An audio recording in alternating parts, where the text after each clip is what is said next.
শুরু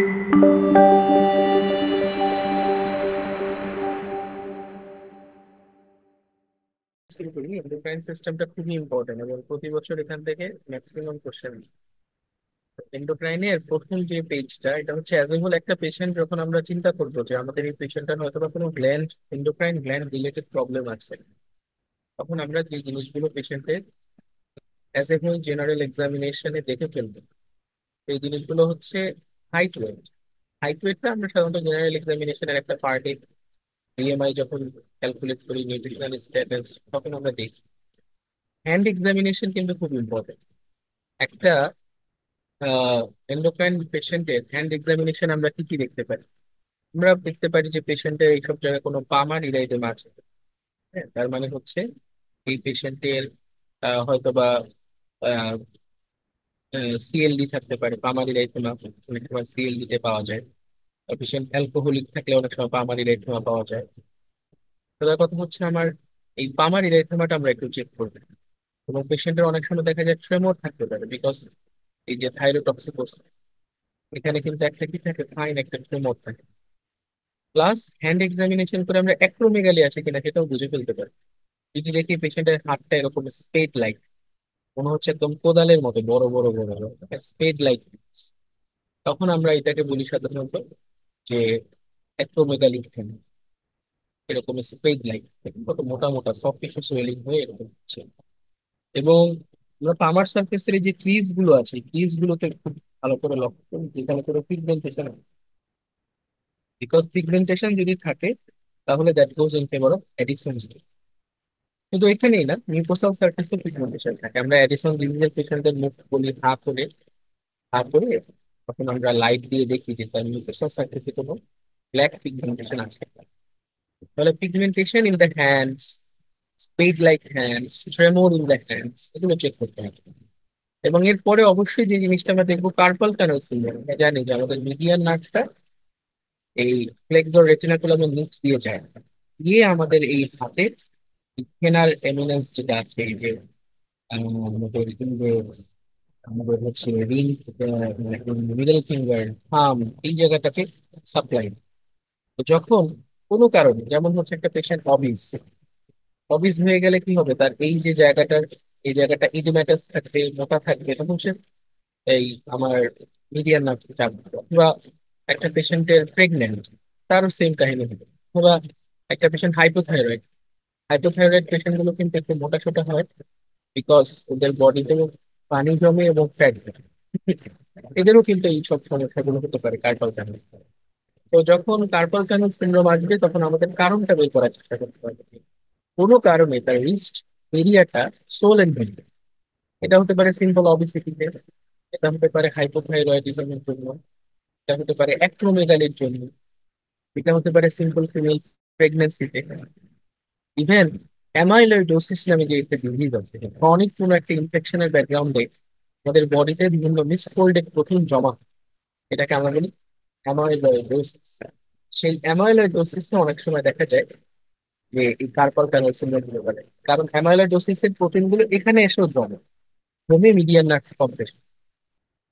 তাহলে pregnancy, hypothyroidism, amyloidosis, acromegaly, obesity, heart failure, renal failure, সোজা কথা যেসব কারণে আমার হাত পা ফুলে যেতে পারে, ফুলে গেলেই তো আমার এই ফ্লেক্সর রেটিনাকুলামটা কিছু করবে, কম্প্রেস করবে। কম্প্রেস করে এটার নিচে যে মিডিয়ান নার্ভটা গিয়েছে সেই মিডিয়ান নার্ভটাকে সে কম্প্রেস করলে আমার এখানে দেখা যাবে যে রাতের বেলা যখন পেশেন্ট ঘুমিয়ে থাকে হঠাৎ করে প্রচন্ড পরিমাণে পেইনে তার ঘুম ভেঙে যায়।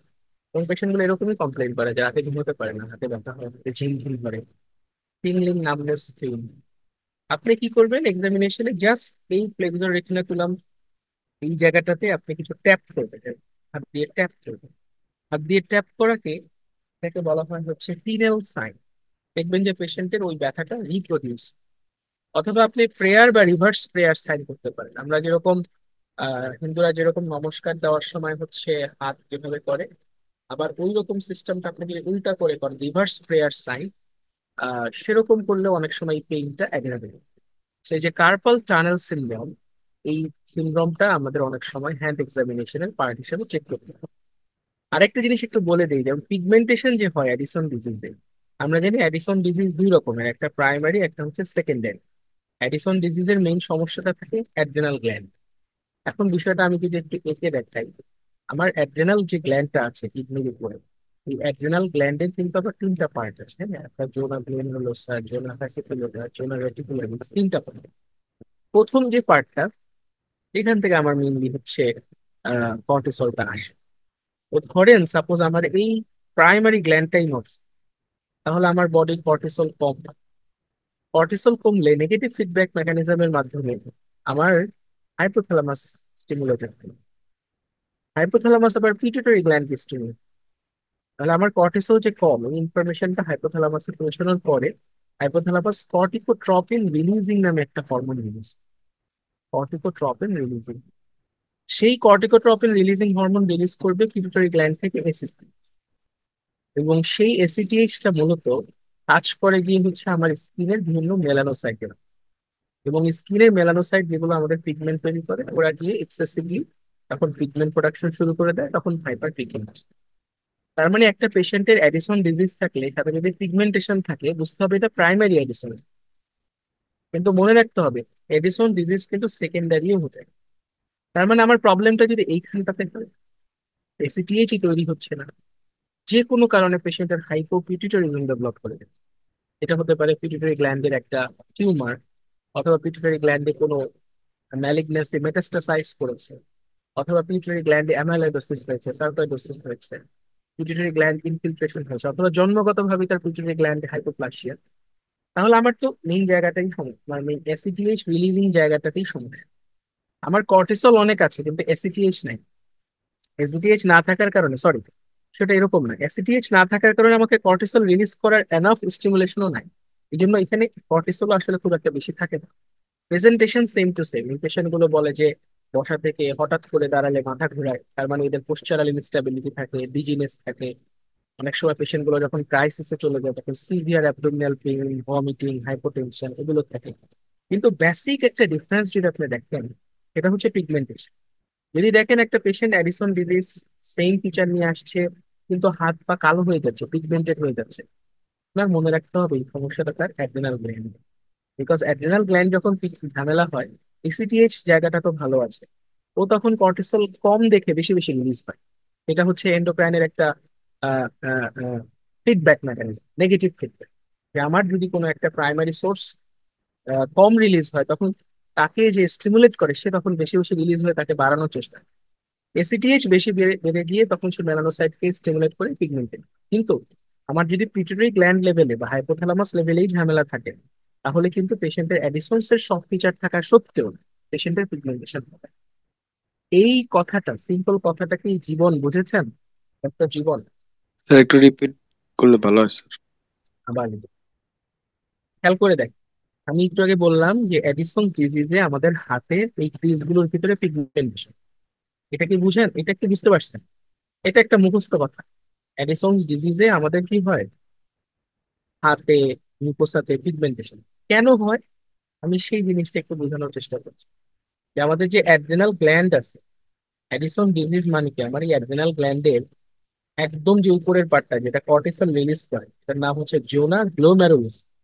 এই পার্টটাতে কোনো কারণে ঝামেলা হচ্ছে। এটা হতে পারে অটো ইমিউন মেকানিজমের মাধ্যমে এই পার্টটা ডিস্ট্রাকশন হয়ে গেছে, অথবা এখানে টিবির জার্ম ডিপোজিট হয়েছে, স্যার কর্টিসল তো মেবি জোনা ফেসিকুলোটা স্যার। জোনা ফ্যাসিকুলোটা, জোনা গ্লোমেরুলাস, জোনা ফ্যাসিকুলোটা থেকে মিনারেলোকর্টিকয়েড না, আচ্ছা যাই হোক, এটা তো আমাদের দেখে নিতে হবে। ঠিক আছে, সাপোজ ধরেন এখান থেকেই আসতেছে কর্টিসল। সে কর্টিসলটা যেখান থেকে আসতেছে সেখানে আমার টিউবারকুলোসিস, কোনো অটোইমিউন ডিস্ট্রাকশন বা এইচআইভি, লিম্ফোমা, হাজার হাজার কারণ আছে অ্যাডিসন। সবচেয়ে কমন কারণ হচ্ছে অটোইমিউন ডিস্ট্রাকশন। তারপরে আমাদের দেশের প্রেক্ষাপটে টিউবারকুলোসিস, এছাড়া আছে সার্কোইডোসিস, অ্যামাইলোইডোসিস, লিম্ফোমা, এইচআইভি। যাই হোক, যেই কারণেই হোক, আমার এই কর্টিসল রিলিজিং পার্টটা নষ্ট হয়ে যাওয়ার কারণে আমার কর্টিসল লেভেল তো বডিতে কমে যাবে। ওকে বাড়ানোর জন্য পিটুইটারি গ্ল্যান্ড কি করবে, বেশি বেশি এসিটিএইচ রিলিজ করবে। সেই এসিটিএইচ গুলো কাজ করে মূলত আমার স্কিনের মেলানোসাইট, ঠিক না? এটা একটা কাজ করে কর্টিসল বাড়াতে, আর একটা কাজ করে সেই স্কিনের মেলানোসাইট সিস্টেম। তখন সেই মেলানোসাইট বেশি বেশি মেলানিন রিলিজ করে পিগমেন্টেশন। তাহলে দেখেন, আমার যদি একটা পেশেন্টের এরকম অ্যাডিসনস এর মতো ফিচার থাকে, ডিউ টু লো কর্টিসল, পেশেন্টের বিপি কম, পেশেন্টের ইলেকট্রোলাইট ইমব্যালেন্স, পেশেন্টের ডিজিনেস, পোস্টারাল হাইপারটেনশন, সাথে পিগমেন্টেশন, তাহলে বুঝতে হবে আমার এই অ্যাডিসনসটা প্রাইমারি অ্যাডিসনস। কারণ এখানে অ্যাসিডিএইচ কি আছে, অ্যাসিডিএইচটা কি হয়, বেশি আছে স্যার, বেশি আছে। বেশি আছে, এই জন্য এটা পিগমেন্টেড। কিন্তু এখানে তো এরকমও হইতে পারে যে আমার এই অ্যাসিডিএইচটার যেখান থেকে রিলিজ হচ্ছে আমার মেইন পিটুইটারি গ্ল্যান্ড, ওখানে যদি আমার প্রবলেম থাকে, তখন সেটাকে আমরা বলবো সেকেন্ডারি অ্যাডিসনস। কিন্তু ফিচার কিন্তু সব এক, এখানেও পোস্টারাল হাইপোটেনশন, এখানেও ডিজিনেস, কিন্তু আমি আলাদা করবো কিভাবে, ওই কথাটুকু বোঝানোর জন্যই বলেছি। এসিটিএইচ যখন আমার থাকবে না, মেলানোসাইটকে স্টিমুলেট করার তো আর কেউ থাকবে না, থাকবে পিগমেন্টেশন করানোর আর কেউ থাকবে। এই জন্য সেকেন্ডারি অ্যাডিশনাল ডিজিজের পেশেন্টের পিগমেন্টেশন গুলো থাকে, তাদের বাকি সব ফিচার ঠিক থাকে, কিন্তু পিগমেন্টেশন থাকে না, because there is no high ACTH level, ACTH is totally zero. ACTH কম থাকার কারণে কর্টিসলও কম যায়, বিকজ ও তো ওকে আলটিমেটলি স্টিমুলেট করে। জন্য গ্ল্যান্ড আমার ভালো থাকা সত্ত্বেও আমার অ্যাডিশনস হচ্ছে, but this is secondary Addison's. So how to differentiate primary and secondary Addison's? Pigmentation. আরো অনেক কিছু আছে, এর মধ্যে এক নম্বর হচ্ছে পিগমেন্টেশন। মনে থাকবে? জি ভাই। এটা কি, এটা কি ক্লিয়ার?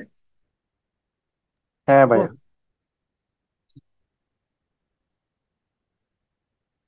তাহলে আমরা হ্যান্ড এক্সামিনেশনের কথাগুলো একটু বললাম, এগুলো আমরা আবার ইন ডিটেলসে যখন আলাদা আলাদা বলবো তখন আবার বলবো। জিনিসগুলো হচ্ছে কি একটু just আচ্ছা, এইবার দেখেন স্কিন সার্ভে, এটা কিন্তু জেনারেল এক্সামিনেশনের খুব ইম্পর্টেন্ট একটা পার্ট, স্কিন সার্ভে। পেশেন্টের কোনো স্কিন স্কার আছে কিনা, কোনো পিগমেন্টেশন আছে কিনা, ব্রুজিং আছে কিনা, র্যাশ আছে কিনা, হ্যাঁ, কোনো রকমের পারপিউরা আছে কিনা, স্ট্রায়া আছে কিনা। বিশেষ করে আমার এন্ডোক্রাইনের ক্ষেত্রে স্ট্রায়া খুব ইম্পর্টেন্ট। এবং স্ট্রায়া অনেক সময় আমরা মিস করি, আমরা আসলে কুশিং ডিজিজের স্ট্রায়া আর অবিসিটির স্ট্রায়া আলাদা করতে হবে। অবিসিটিতে পেশেন্টের কিন্তু পেটের অনেক বড় বড় দাগ, কিন্তু সেগুলো থাকে হোয়াইটিশ এবং সেগুলো থাকে ভার্টিক্যাল। কিন্তু যখন আমার এই কুশিং ডিজিজের স্ট্রায়া গুলো হয়, সেগুলো হয় পিঙ্কিশ, কিছুটা অবলিক থাকে, অবলিকই থাকে, এবং এগুলো হোয়াইট থাকে, থিন থাকে। স্ট্রায়া গুলো থিন থাকে, হোয়াইট থাকে, পার্পলিশ থাকে, অবলিকলি সিচুয়েটেড। হ্যাঁ, এবং এগুলো মানে আহ, এটা কালারটা দেখে আমাকে ডিফারেন্সিয়েট করতে হবে। তাহলে এই স্ট্রায়াটা খুব ইম্পর্টেন্ট। ভিটিলিগো থাকতে পারে, বিকজ এন্ডোক্রাইনের প্রচুর অটোইমিউন ডিজিজ আছে, এবং অটোইমিউন ডিজিজ গুলো সবসময় একসাথে থাকে।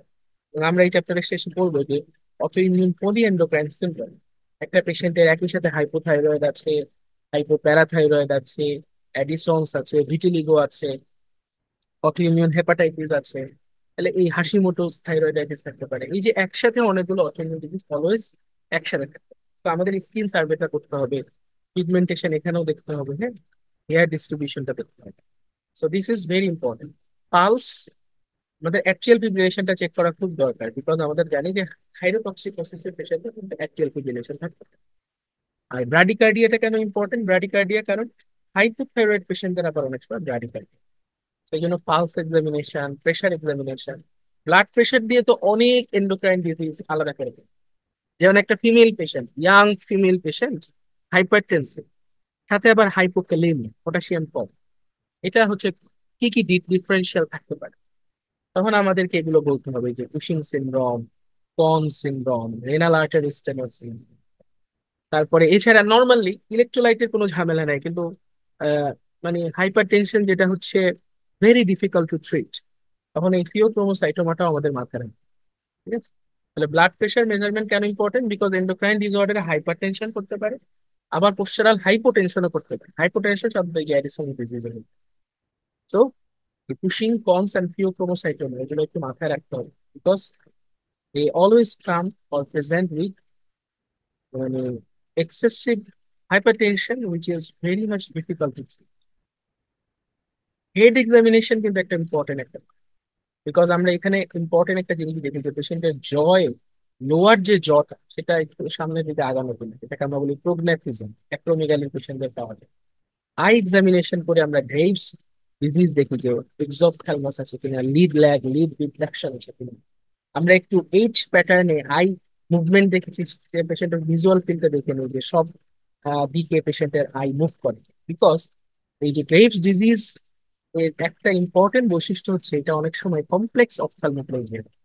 বিকজ গ্রেভস ডিজিজের যেটা হয়, গ্লুকোজ অ্যামাইনো গ্লাইকেন্স যেগুলো আছে এগুলো আমাদের এক্সট্রা ওকুলার যে মাসেলস গুলো আছে, যেমন রেকটাস মাসেলস, অবলিক মাসেল, এগুলোতে ডিপোজিট ডিপোজিট হওয়ার কারণে কিন্তু এই পেশেন্ট গুলো এই মাসেল গুলোকে ভালো নাড়াতে পারে না। এই জন্য দেখা যায় যে কোনো চোখের 4 গেছে, 3 গেছে, 6 গেছে, কোনো চোখের 5 গেছে, তুমি কোনো পেনিয়াল নিউরোপ্যাথি দিয়ে আলাদা করে মিলানো যায় না, তখন আমরা এগুলোকে বলি কমপ্লেক্স অপথ্যালমোপ্লেজিয়া। তাহলে কমপ্লেক্স অপথ্যালমোপ্লেজিয়ার মানে কি? যে যখন আমি অপথ্যালমোপ্লেজিয়া মানে কোনো, এই যে আমার কোনো একটা পাশের মিডিয়াল রেকটাস চলে গেছে, কোনো একটা পাশের ল্যাটেরাল চলে গেছে, কোনোটার আবার অবলিক গেছে, কোনোভাবেই আমি কোনো নার্ভ লেশন দিয়ে মিলাতে পারবো না, তখন সেটার নাম হবে কমপ্লেক্স অপথ্যালমোপ্লেজিয়া। এটার খুব ইম্পর্টেন্ট দুইটা কারণের ভিতরে একটা হচ্ছে গ্রেভস ডিজিজ, আরেকটা হচ্ছে মায়াস্থেনিয়া। রিসেন্টলি আমার ওয়ার্ডে একটা মায়াস্থেনিয়ার পেশেন্ট আছে, ক্রাইসিস নিয়ে আসছিল। তাকে যখন এই যে ভিজুয়াল ফিল্ড দেখা হলো, প্লাস হচ্ছে এইচ মুভমেন্ট করে তার 3, 4, 6 ক্রেনিয়াল নার্ভের এক্সামিনেশন করা হলো, দেখা গেল যে কোনো চোখেই সে ঠিক মতো ডান বামে স্পষ্ট করে নিতে পারে না, উপরে নিচে নিতে পারে না। তার মানে ফুললি তার একটা অপথ্যালমোপ্লেজিয়া ডেভেলপ করে। আই এক্সামিনেশন এখানে অবশ্যই আমাদেরকে ডিপ্লোপি আছে কিনা অলওয়েজ, এইচ শেপে যখন আমরা এক্সামিনেশন করব, তখন প্রত্যেকটা মাথায় দিয়ে জিজ্ঞেস করতে হবে যে বাবা আপনাকে দুইটা করে দেখেন, ঠিক আছে, ডিপ্লোপিয়া আছে কিনা। হেয়ার ডিস্ট্রিবিউশনটা দেখতে পারি যে অ্যালোপেশিয়া আছে, ফ্রন্টাল কোনো বল্ডিং আছে, বিশেষ করে যেসব পেশেন্টের এক্সেসিভ টেস্টোস্টেরন লেভেল বেড়েছে, তাদের অনেক সময় দেখা যায় ফ্রন্টাল বল্ডিং। ফেসিয়াল ফিচার্স দেখতে হবে, মেন্টাল স্ট্যাটাস দেখতে হবে। সাধারণত দেখা যায় যে হাইপোথাইরয়েড পেশেন্ট গুলো একটু ডিপ্রেসড থাকে, অনেক সময় ডেলিরিয়াস থাকে, হাইপোগোনাডিজমের পেশেন্ট গুলো লস অফ লিবিডো থাকে। Facial features is very important. একটা পেশেন্টের দেখা যাচ্ছে ফিমেল পেশেন্ট, কিন্তু তার ছোট ছোট ছোট ছোট করে হ্যাঁ মানে দেখা যাচ্ছে যে বিয়ার্ডের মতো দেখা যাচ্ছে, তাহলে বুঝতে হবে যেটা হার্টসিটিভ। তখন ওইটার কারণ খুঁজতে হবে, যেটা কি পলিসিস্টিক ওভারি সিনড্রোম কি, হাইপোগোনাডিজম, কুশিং সিনড্রোম কি। কুশিং সিনড্রোমে অনেক সময় একনি, হার্টসিটিভ এগুলো থাকতে পারে। তাহলে অ্যাক্রোমেগালি ফেস দেখে আমরা দেখতে পাই, বুঝতে পারবে। কুশিং সিনড্রোম তো অহরহ ওয়ার্ডে থাকে, ফেস দেখেই বোঝা যায় একটা কুশিং বয়ের ফেস, ফেসটা একদম পাফি হয়ে আছে। তখন হিস্ট্রি নিয়ে বের করতে হবে কুশিংটা তার কেন হলো, is it primary, is it secondary, is it iatrogen. Maximum ক্ষেত্রেই দেখা যায় যে আয়াট্রোজেনিক কুশিংটাই আমরা বেশি পাই, যে পেশেন্ট কোনো একটা কারণে অতিরিক্ত সময় ধরে স্টেরয়েড খেয়েছিল, এটাই আমরা বেশি পাই। এছাড়া অ্যাক্রোমেগালি, হাইপোথাইরয়েড, এই ফেস গুলো কিন্তু আমরা জাস্ট সিম্পল লুক দিয়ে দেখতে পাই। হাইপোথাইরয়েড পেশেন্ট গুলোর ফেস গুলো একটু পাপি থাকে, পেশেন্ট গুলো একটু ডিপ্রেসড থাকে, একটু দেখা যাচ্ছে যে পেশেন্টের গুলো ল্যাটারাল আইব্রো লস থাকে, পেশেন্টের লোয়ার আইলিড যে পাফিনেস থাকে, ব্যাগিনেস থাকে, চোখের নিচে একটু ফুলা ফুলা থাকে, এবং একটা হাস্কি ভয়েস থাকে patient। কথা বলতে গেলে মনে হয় যেন একটা একটু কেমন করে যেন একটা শব্দ হচ্ছে, হাস্কি, একটু ঘর ঘর করে শব্দ হচ্ছে। তো এইগুলো দেখে আমরা সাধারণত অনেক কিছু প্রেডিক্ট করতে পারি। Neck examination is very important. Neck examination কিন্তু আমাদের জেনারেল এক্সামিনেশনের একটা পার্ট। এখানে আমরা অবশ্যই থাইরোমেগালি আছে কিনা দেখবো, গয়টার নোডিউল, ভয়েসটা কিরকম, এগুলো কিন্তু জেনারেল এক্সামিনেশন। ইভেন ব্রেস্ট এক্সামিনেশনও জেনারেল এক্সামিনেশন। এখানে গাইনোকোমেশিয়া আছে কিনা, গাইনোকোমেশিয়া থাকলে সেক্ষেত্রে ব্যাকগ্রাউন্ডে পেশেন্টের কোনো ড্রাগ হিস্ট্রি আছে কিনা, অথবা সিএলডি আছে কিনা, অথবা হাইপোগোনাডিজম আছে কিনা, অথবা ক্লাইনিফেল্টার সিনড্রোম আছে কিনা, যেগুলো গাইনোকোমেশিয়া করে। এগুলো একটু আমাদের মাথায়। বডি ফ্যাট ডিস্ট্রিবিউশনটা ভেরি ইম্পর্টেন্ট। যেমন কুশিং সিনড্রোমে পেশেন্টের ফ্যাট গুলো সাধারণত কোথায় কোথায় ডিপোজিট হয়, একদম পেটের সেন্টার, তারপরে হচ্ছে আমাদের দাঁতে, যেটাকে আমরা বলি বাফেলো হাম, ঠিক আছে, তারপরে সুপ্রা ক্লাভিকুলার যে এরিয়া গুলো আছে, দেখবেন যে নর্মাল একটা মানুষের সুপ্রা ক্লাভিকুলার এরিয়াটা একটু ফাঁকা থাকে, কুশিং সিনড্রোমের পেশেন্ট ওই জায়গাগুলো ভরে যায়। সো এই যে একটা বডি ফ্যাট ডিস্ট্রিবিউশন, এটা কিন্তু আপনাকে বলে দিতে পারবে যে yes I am dealing with patient with Cushing syndrome. Bones একটু দেখতে হবে, বিকজ অনেক সময় দেখা যায় অস্টিওপোরোসিস এর ব্যাকগ্রাউন্ডে ফ্রাজাইলিটি, ফ্র্যাকচার হতে পারে। জেনিটাল এক্সামিনেশন কিন্তু এটা অ্যাবডোমিনাল এক্সামিনেশনের একটা পার্ট। এটা না করলেও স্যারকে বলতে হবে, বিশেষ করে অ্যাবডোমিনাল এক্সামিনেশন। এটা sir, I want to examine the testis of the patient, I want to do the DRE of this patient, I want to check the hernial orifice of this patient. এগুলো খুব ভালো করে বলতে হবে।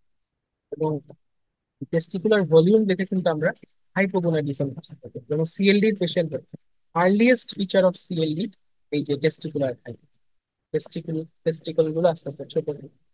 এবং ভাইরালাইজেশন দেখে কিন্তু আমরা আসলে বলতে পারি যে এটা কি কনজেনিটাল কোনো অ্যাড্রেনাল হাইপারপ্লাসিয়া কিনা। অনেক সময় দেখা যায় যে মানে ক্লাইটোরিসটা অনেক বড় দেখাচ্ছে।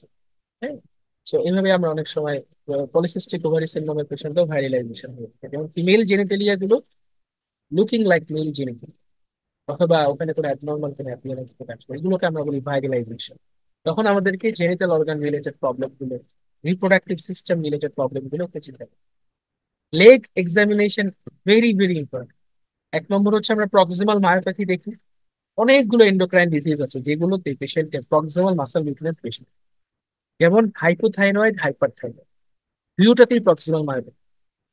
কুশিং সিনড্রোম, অ্যাক্রোমেগালি, দুটাতে প্রক্সিমাল মায়োপ্যাথি। তার মানে হচ্ছে পেশেন্ট বলবে কি যে আমি হাত তুলতে পারি না, হাত তুলে চুল আঁচড়াতে পারি না, হ্যাঁ, বসে থাকলে সেখান থেকে দাঁড়াতে পারি না। এগুলো হচ্ছে প্রক্সিমাল মায়োপ্যাথি। এবং আরেকটা ইম্পর্টেন্ট যেটা মিক্সড ইডিমা, আমি খুব একটা বেশি পাইনি। এগুলো সাধারণত মিডিয়াল সারফেস বরাবর এরকম লাল হয়ে, মিডিয়াল ম্যালোলাসের উপরে পায়ের মিডিয়াল সারফেস বরাবর একদম ইডিমাটাস পিউরি অরেঞ্জ অ্যাপিয়ারেন্স হয়ে থাকে। এটাকে বলা হয় প্রিটিপিয়াল মিক্সিড, এটা graves disease. So myxoedema, proximal myopathy, এগুলো একটা হবে জিনিস। তাহলে দেখেন, একটা আহ, একটা পেশেন্টের জেনারেল এক্সামিনেশন করার একটা মানে টেকনিক আছে। আপনি এরকম হাত দিয়ে শুরু করবেন, উপরের দিকে উঠবেন ফেসে, বা নিচের দিকে নেকে নামবেন, ব্রেস্টের দিকে এসে অ্যাবডোমিনে একটু ঘুরতি খেয়ে জেনিটেলিয়াতে গিয়ে এরপর আপনি লেগ দিয়ে নেন। দেখবেন আপনার কোনো পয়েন্টে মিস যাবে। জেনারেল এক্সামিনেশনে টোটাল 24টা পয়েন্ট আছে, 24টা পয়েন্টের কোনো পয়েন্টে মিস যাবে না। এবং always try to examine your patient starting with hands. হাতে দেখেন অ্যানিমিয়া, জন্ডিস, সাইনোসিস, পলিমার্কিয়া, leukonychia, palmar eczema, diffusion contracture. Pulse দেখেন, বিপি দেখেন। এখানে যদি পারেন এক্সিলারি লিম্ফ নোড দেখে নিতে পারেন। এরপরে সরাসরি ফেসে anaemia, jaundice, cyanosis, oral cavity, nasal cavity, ear, skull. তারপর আমার নেকে কি আছে, ব্রেস্ট দেখে নিলেন, চেস্ট দেখে নিলেন, অ্যাবডোমিনাল কোনো কিছু আছে কিনা দেখে নিলেন, কোনো ডায়ালেটেড ভেইন টেইন। এরপরে জেনিটেলিয়াটা দেখার পারমিশন চাইলেন, এরপরে লেগে চলে এসে প্রফেশনাল মায়োপ্যাথি, লেগ ইডিমা, ব্যাস। দেখবেন যে কোনো কিছুই মিস করবেন। এবং এমআরসিপি যে পরীক্ষাগুলো দেয়, একদম ক্লিনিক্যাল এক্সামিনেশন, এখানে কিন্তু এই জিনিসগুলো মাথায় রাখা খুব ইম্পর্টেন্ট। সো এইভাবে আস্তে আস্তে আমাদেরকে প্র্যাকটিস করতে হবে, কারণ একটা সময় আপনাদেরকে এইভাবেই আগাতে হবে যে একদম প্রত্যেকটা জেনারেল এক্সামিনেশন পয়েন্ট ধরে ধরে এক একটা ডিজিজের এক একটা পয়েন্ট, এগুলো প্র্যাকটিস করতে করতে মাথায় চলে আসে।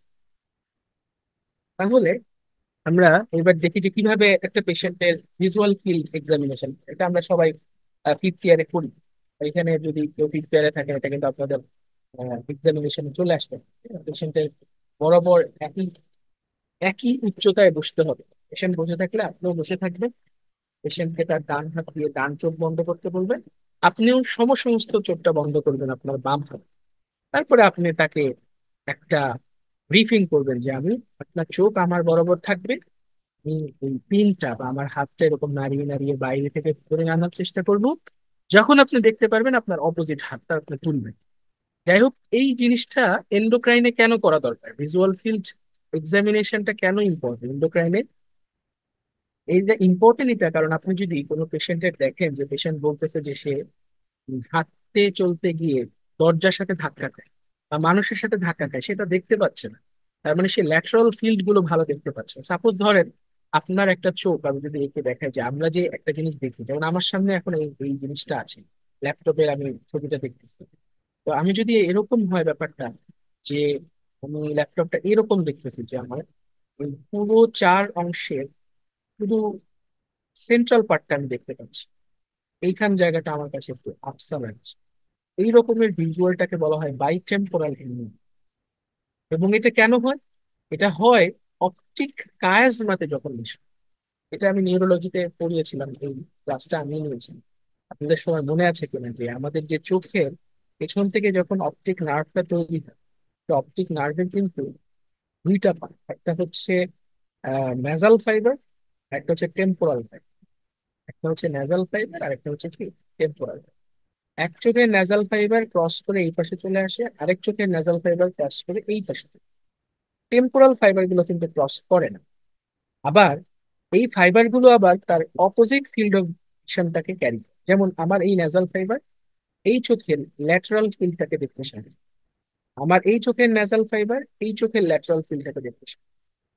তাহলে এখন যদি আমার এই যে কায়াজমা, এই জায়গাটাতে পিটুইটারি গ্ল্যান্ড আছে, এখানে যদি কোনো টিউমার, এই টিউমারটা আমার কায়াজমাতে যখন অবস্ট্রাকশন করবে, তখন আমার এই নেজাল ফাইবার গুলো নষ্ট হয়ে যাবে। আর নেজাল ফাইবার কোন জায়গাটা দেখতে সাহায্য করছে? ল্যাটারাল ফিল্ড গুলো দেখতে সাহায্য করে। তাহলে পেশেন্ট কি করবে? তার চোখের দুই পাশে ল্যাটারালি কোনো কিছু দেখবে না, সে শুধু মাঝখানের অংশগুলো দেখতে পাবে। এই পেশেন্ট গুলো, এই টাইপের প্রবলেমটাকে বলা হয় বাই টেম্পোরাল হেমি অ্যানোপিয়া। কারণ সে দুই পাশের টেম্পোরাল ফিল্ড অফ ভিশনটা একদমই দেখছে না। Because the nasal fiber of the optic nerve has been damaged due to a large tumor of the pituitary gland causing obstruction in the optic nerve. এই জন্য আমরা সবসময় পিটুইটারি লেশন যদি পাই, তাহলে আমরা এই যে ভিজুয়াল ফিল্ড টেস্টটা করে থাকি, যাতে করে আমরা বুঝে ফেলতে পারি যে হ্যাঁ এই পেশেন্টে কোনো রকমের বাইটেম্পোরাল হেমিয়ানপি আছে। এই জিনিসটাকে বুঝতে পারছো জীবন মেহেদি? জি স্যার। স্যার। তাহলে এখানে জাস্ট একটু দাগাইলেই হবে যে bitemporal hemianopia is the classical finding of the pituitary macroadenoma. Pituitary গ্ল্যান্ডে যখন বড় সড়ো একটা টিউমার হয় তখন এইটা আমরা পাই না। আচ্ছা, গ্রেভস অপথ্যালমোপ্যাথি কিভাবে এক্সামিনেশন করে? একটু আগে আমি বলছিলাম যে গ্রেভস অপথ্যালমোপ্যাথি একটা টার্ম। তার মানে গ্রেভস ডিজিজ যখন হয় তখন কয়েকটা ঘটনা ঘটে। একটা হচ্ছে প্রোপটোসিস, তার মানে চোখটা সামনের দিকে এগিয়ে যায়। এটা বোঝার উপায় কি? আমরা তো সাধারণত বাইরে দিয়ে দেখেই বুঝি যে চোখটা বড় বড় হয়ে তাকিয়ে আছে, তো এটা দেখার আসল নিয়ম হচ্ছে আপনি পেশেন্টের পিছনে যান, পেছনে গিয়ে পেশেন্টের মাথাটা হালকা করে আপনি আপনার দিকে একটু স্লাইড করলে যদি দেখেন যে আপনি পিছন থেকে পেশেন্টের আইবলটা দেখতে পান, তাহলে বুঝতে হবে যে পেশেন্টের প্রক্টোসিস। এটা বুঝতে পারছেন? অথবা আরেকটা ওয়েতে দেখেন বুঝলাম পেশেন্ট না স্যার। দেখেন, প্রক্টোসিস বোঝার উপায় হচ্ছে আপনি চোখ পেশেন্টের বরাবর পিছনে চলে যান। বুঝতে পারছেন? পেশেন্টের কি হয়ে যাবে? পিছনে চলে যাবেন, পিছনে পিছনে চলে স্যার। গিয়ে পেশেন্টের মাথাটাকে একটু স্লাইড করবেন আপনার দিকে। অনেক সময় দেখেন না যে বারবার যখন মাথা সুন্দর করে মেসেজ করে তখন মাথাটাকে একটু রিভার্ট ব্যাক করে আপনার বারবারদের নিচে দিকে নিয়ে যায় না? এরকম মাথাটাকে পিছনের দিকে স্লাইড ব্যাক করলে দেখবেন যে সাধারণত আইবল দেখার কথা নর্মাল পারে, কারণ আইলিড গুলো আইবল গুলোকে সবসময় ঢেকে নেয়। কিন্তু যখন প্রক্টোসিস হয়, আপনি যখন পিছন থেকে ইন্সপেক্ট করবেন অথবা সাইড থেকেও করা যায়, তখন দেখবেন যে এই কর্নিয়াটা আইলিডের সামনে চলে আসছে। বুঝতে পারছেন? অথবা আরেকটা জিনিস জি দ্বারা স্যার, বোঝা বুঝতে যায়, পারছি। হ্যাঁ, এইটা একটা খুব ইম্পর্টেন্ট প্রক্টোসিস এক্সামিনেশন করার টেকনিক। আরেকটা হচ্ছে লিড রিট্রাকশন আর লিড ল্যাগ। এইটার মানে, লিড রিট্রাকশন মানে হচ্ছে আপনি প্রথমে পেশেন্টকে বলবেন যে বাবা আমার এই আঙ্গুলের দিকে তাকান, আঙ্গুলের দিকে তাকান, তাকিয়ে ওনাকে নিচের দিকে চোখটা নিয়ে যাবেন। যেভাবে আমরা পেশেন্টের ইনফেরিয়র রেকটাস এক্সামিনেশন করার জন্য পেশেন্টকে নিচে তাকাতে বলি, ওইভাবে তাকাতে। নিচে যখন তাকাতে বলবেন তখন দেখবেন যে আপনার আইবলটা নিচে নেমে গেছে, কিন্তু আপার আইলিডটা ওইভাবে নিচের দিকে নামে। এই ছবিটা ভালো করে খেয়াল করে দেখেন, দেখেন এই পেশেন্টটাকে কমান্ড দেওয়া হয়েছিল নিচের দিকে। পেশেন্টের আইবলটা নিচে নেমে গেছে, কিন্তু আইলিড কিন্তু অনেক উপরে, সেন্ট্রাল থেকে অনেক উপরে। এই এই যে ডিসেন্ড করতে সে টাইম নিল, ল্যাগিং বাহাইন্ড, সে যে পিছিয়ে পড়লো, এটাকে বলা হয় লিড ল্যাগ। আর নর্মালি এই লিড ল্যাগ করে যখন আপনি আবার আগের পজিশনে যাবেন, তখন এই পেশেন্টের একটা রিট্রাকশনের মতো হয়, পেশেন্টের আইলিডের অবস্থানটা তার নর্মাল অবস্থান থেকে আবার পিছনের দিকে চলে যায়। কারণ এই যে অ্যাক্সিস যখন সে ঠিক করতে শুরু করে তখন এখানে কনস্ট্রিকশন হয়ে যায়। এটা due to graves ophthalmic.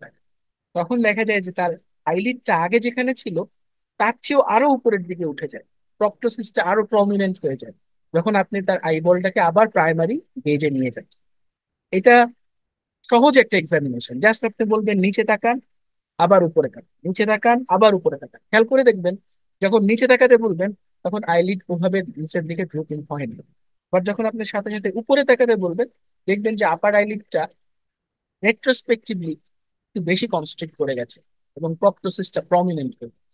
That is actually the lid lag and lid refraction. আর নর্মালি তো প্রক্টোসিস খালি চোখেই দেখা যায়। সাধারণত স্যাররা পছন্দ করে পিছনের দিকে গিয়ে দেখে, অথবা সাইড। আপনি পেশেন্টের জাস্ট যেভাবে বসে আছে সাইডে চলে যাবেন। সাইডে যেয়ে যদি দেখেন যে আপনার আপার কনজাংটিভাল যে লিম্বাসটা, এটা সুন্দর করে দেখা যাচ্ছে, তার মানে হচ্ছে নর্মালি এই আপার কর্নিয়াল জাংশনটা আপার আইলিড দিয়ে ঢাকা থাকে। প্রত্যেকটা মানুষের নর্মালি চেক থাকবে, তারও চেক থাকবে। যখনই আপনি একটা পেশেন্টের আপার এই কর্নিও স্ক্লেরার জাংশনটা দেখতে পাবেন, তার মানে হচ্ছে পেশেন্টের প্রক্টোসিস। এবং এটা সাইড থেকে দেখলে ভালো বোঝা যায় আপনার পিছন। তো হোয়াট এভার, হেভস অপথ্যালমোপ্যাথিতে প্রথমে আমি এরকম inspect from the front, from the back, from the side. এই পেশেন্টের কনজাংটিভাল কোনো, ফ্রন্ট থেকে দেখবো যে কোনো পেরি অরবিটাল ইডিমা আছে কিনা, কনজাংটিভাল কনজেশন আছে কিনা, আলসারেশন আছে কিনা। সাইড থেকে বা ব্যাক থেকে আমি দেখবো প্রক্টোসিস আছে। হ্যাঁ, এরপরে আমি পেশেন্টকে একটু উপরে এবং নিচে তাকাতে বলবো আমার হাত দিয়ে, তখন লিড ল্যাগ এবং লিড রিফ্রাকশন আছে। নেক্সট আমি এইচ মুভমেন্টে পেশেন্টের আই মুভমেন্ট দেখবো, যে কোনো রকমের ডিপ্লোপিয়া আছে কিনা, কোনো রকমের গেজ পলস আছে। বিকজ গ্রেভস অপথ্যালমোপ্যাথিতে পেশেন্টের চোখ সব জায়গায় সুন্দর মতো নাড়াতে পারে না, because there is hypertrophy of the extraocular muscle due to depositions of different type of glycosaminoglycans। এটার জন্য মাসল গুলো প্রচন্ড পরিমাণে মোটা হয়ে যায়, সো ওরা মুভ করতে পারে না। এখানে কোনো নার্ভ পালস না, এটা একটা mechanical complex ophthalmoplegia. Pupillary reflex normal থাকে, এটা মনে রাখতে হবে, এটা আনএফেক্টেড, বিকজ এখানে তো নার্ভের সমস্যা। এই জন্য রিফ্লেক্স কিন্তু নর্মাল থাকে, বাট রিফ্লেক্সটা দেখতে হবে। যদি বলে যে গ্রেভস অপথ্যালমোপ্যাথিতে এক্সামিনেশন করো, আই এক্সামিনেশন করো, তখন ইন্সপেকশন করে কথাগুলো বলতে হবে যে there is peripheral oedema, periorbital oedema, conjunctival congestion, proptosis. এরপরে আপনাকে অবশ্যই এইচ মুভমেন্ট করে 3 4 6 দেখতে হবে। যদি ঠিক মতো না করতে পারে বলতে হবে যে there is complex ophthalmoplegia, but pupil reflex is not. এটা এই জন্য বলে নেওয়া ভালো যে এটা যে কোনো নার্ভ রিলেটেড প্রবলেম না বা নার্ভাল নিউরোলজিক্যাল ডিজিজ না, এটা এক্সক্লুড করে ফেলবেন। এবার ভিশন দেখবে। ভিজুয়াল অ্যাকুইটি ইউজুয়ালি অনেক সময় ইম্পেয়ার্ড। এটার কারণ হচ্ছে এই প্রক্টোসিস হওয়ার কারণে চোখটা অনেক সময় দেখা যায় ড্রাই হয়ে যায়, তখন ক্যারাটাইটিস ডেভেলপ করে, এক্সপোজার ক্যারাটাইটিস। এবং ভিজুয়াল ফিল্ড তখন দেখা যায় যে অ্যাকুইটিটা আস্তে আস্তে কমে যাবে। এটা নর্মালি এই যে এক্সপোজার ক্যারাটাইটিসের জন্য। এছাড়া অনেক সময় লং টার্ম গ্রেভস অপথ্যালমোপ্যাথি থাকলে প্যাপিলিডিমাও ডেভেলপ করতে পারে, বিকজ রেট্রোঅরবিটাল প্রেসার বেড়ে যায়, সেখান থেকে অপটিক নার্ভের উপর প্রেসার পড়ে প্যাপিলিডিমা। ঠিক আছে, সো আমার অপথ্যালমোস্কোপি পর্যন্ত করে ফেলবো। সোজা কথা, আমি সেকেন্ড ক্রেনিয়াল নার্ভের যে এক্সামিনেশন গুলো করি, আমি নর্মালি এভাবে মনে রাখি: ACLFF, ACLFF, যেটা হচ্ছে সেকেন্ড ক্রেনিয়াল নার্ভের প্রত্যেকটা কম্পোনেন্ট। অ্যাকুইটি দেখবো, কালার ভিশন দেখবো, লাইট রিফ্লেক্স দেখবো, ফিল্ড অফ ভিশন দেখবো, এবং সবার শেষে স্যারকে বলবো যে sir I want to check the fundoscope, because advance স্টেজে দেয়ার মাইট বি প্যাথোলজি। ঠিক আছে, তাহলে গ্রেভস অপথ্যালমোপ্যাথিতে পজিটিভ কি কি পাবো আমি, ডক্টর জীবন, জাস্ট ফাইন্ডিং গুলো যদি আমরা বলি। ভাই আমরা এখানে প্রপ্টোসিস পাবো, তারপরে হইলো লিড রিট্রাকশন আর লিড ডিসেন্ট এগুলো পাবো ভাই। ল্যাগ। আর পিউপিলারি রিফ্লেক্স আমরা পাবো না যদি না নার্ভ ইনভলভ না হয়। আরেকটা জিনিস ইম্পর্টেন্ট পাই, কি পাই? অপথ্যালমোপ্লেজিয়া পাই না, জি ভাই, হ্যাঁ অপথ্যালমোলজি। কমপ্লেক্স অপথ্যালমোপ্লেজিয়া। এই জন্য অনেক সময় ডিপ্লোপিয়া হয়। যেখানেই আমার কোনো একটা ক্রেনিয়াল নার্ভ পলসে থাকবে 3 4 6, ওই গেজে গিয়ে পেশেন্ট দুইটা দুইটা করে দিই। এইটা খুব important examination of the thyroid gland, specially এই ফাইন্ডিং। আমার এক্সামিনেশনে আমার কোশ্চেনে এরকম কথা উল্লেখ করে দিই। বলবে যে একটা পেশেন্ট আসছে, ট্রেমর, সোয়েটিং, পালপিটেশন, তেমন কিছু বলবে না, এটুকু বলবে, বলবে যে on examination of this thyroid gland অথবা heart thyroid gland, the gland is diffuse, there is diffuse soft oil and bruit. এইটুকু বলে দিলে বুঝতে হবে যেটা গ্রেভস। গ্রেভস ডিজিজের গয়টারটা হবে সফট, ডিফিউজলি। যদি একটু ফার্ম হয় তাহলে ওটা হবে হাসি মুখ। তাহলে ডিফিউজ সফট হলে হবে গ্রেভস, ফার্ম হলে হবে হাসি মুখ। এগুলো দুইটাই কিন্তু নন টেন্ডার, বারবার বলতেছে এগুলো দুইটাই কি নন টেন্ডার। বা ডিফিউজ বা টেন্ডার যদি হয় তাহলে বুঝতে হবে এটা সাব অ্যাকিউট থাইরয়েডাইটিস, কোনো একটা ভাইরাল ইনফেকশনের পরে একদম গলার মাঝখান বরাবর অনেক সময় টেন্ডারনেস থাকে। মানে thyroid gland infection, sub acute thyroiditis.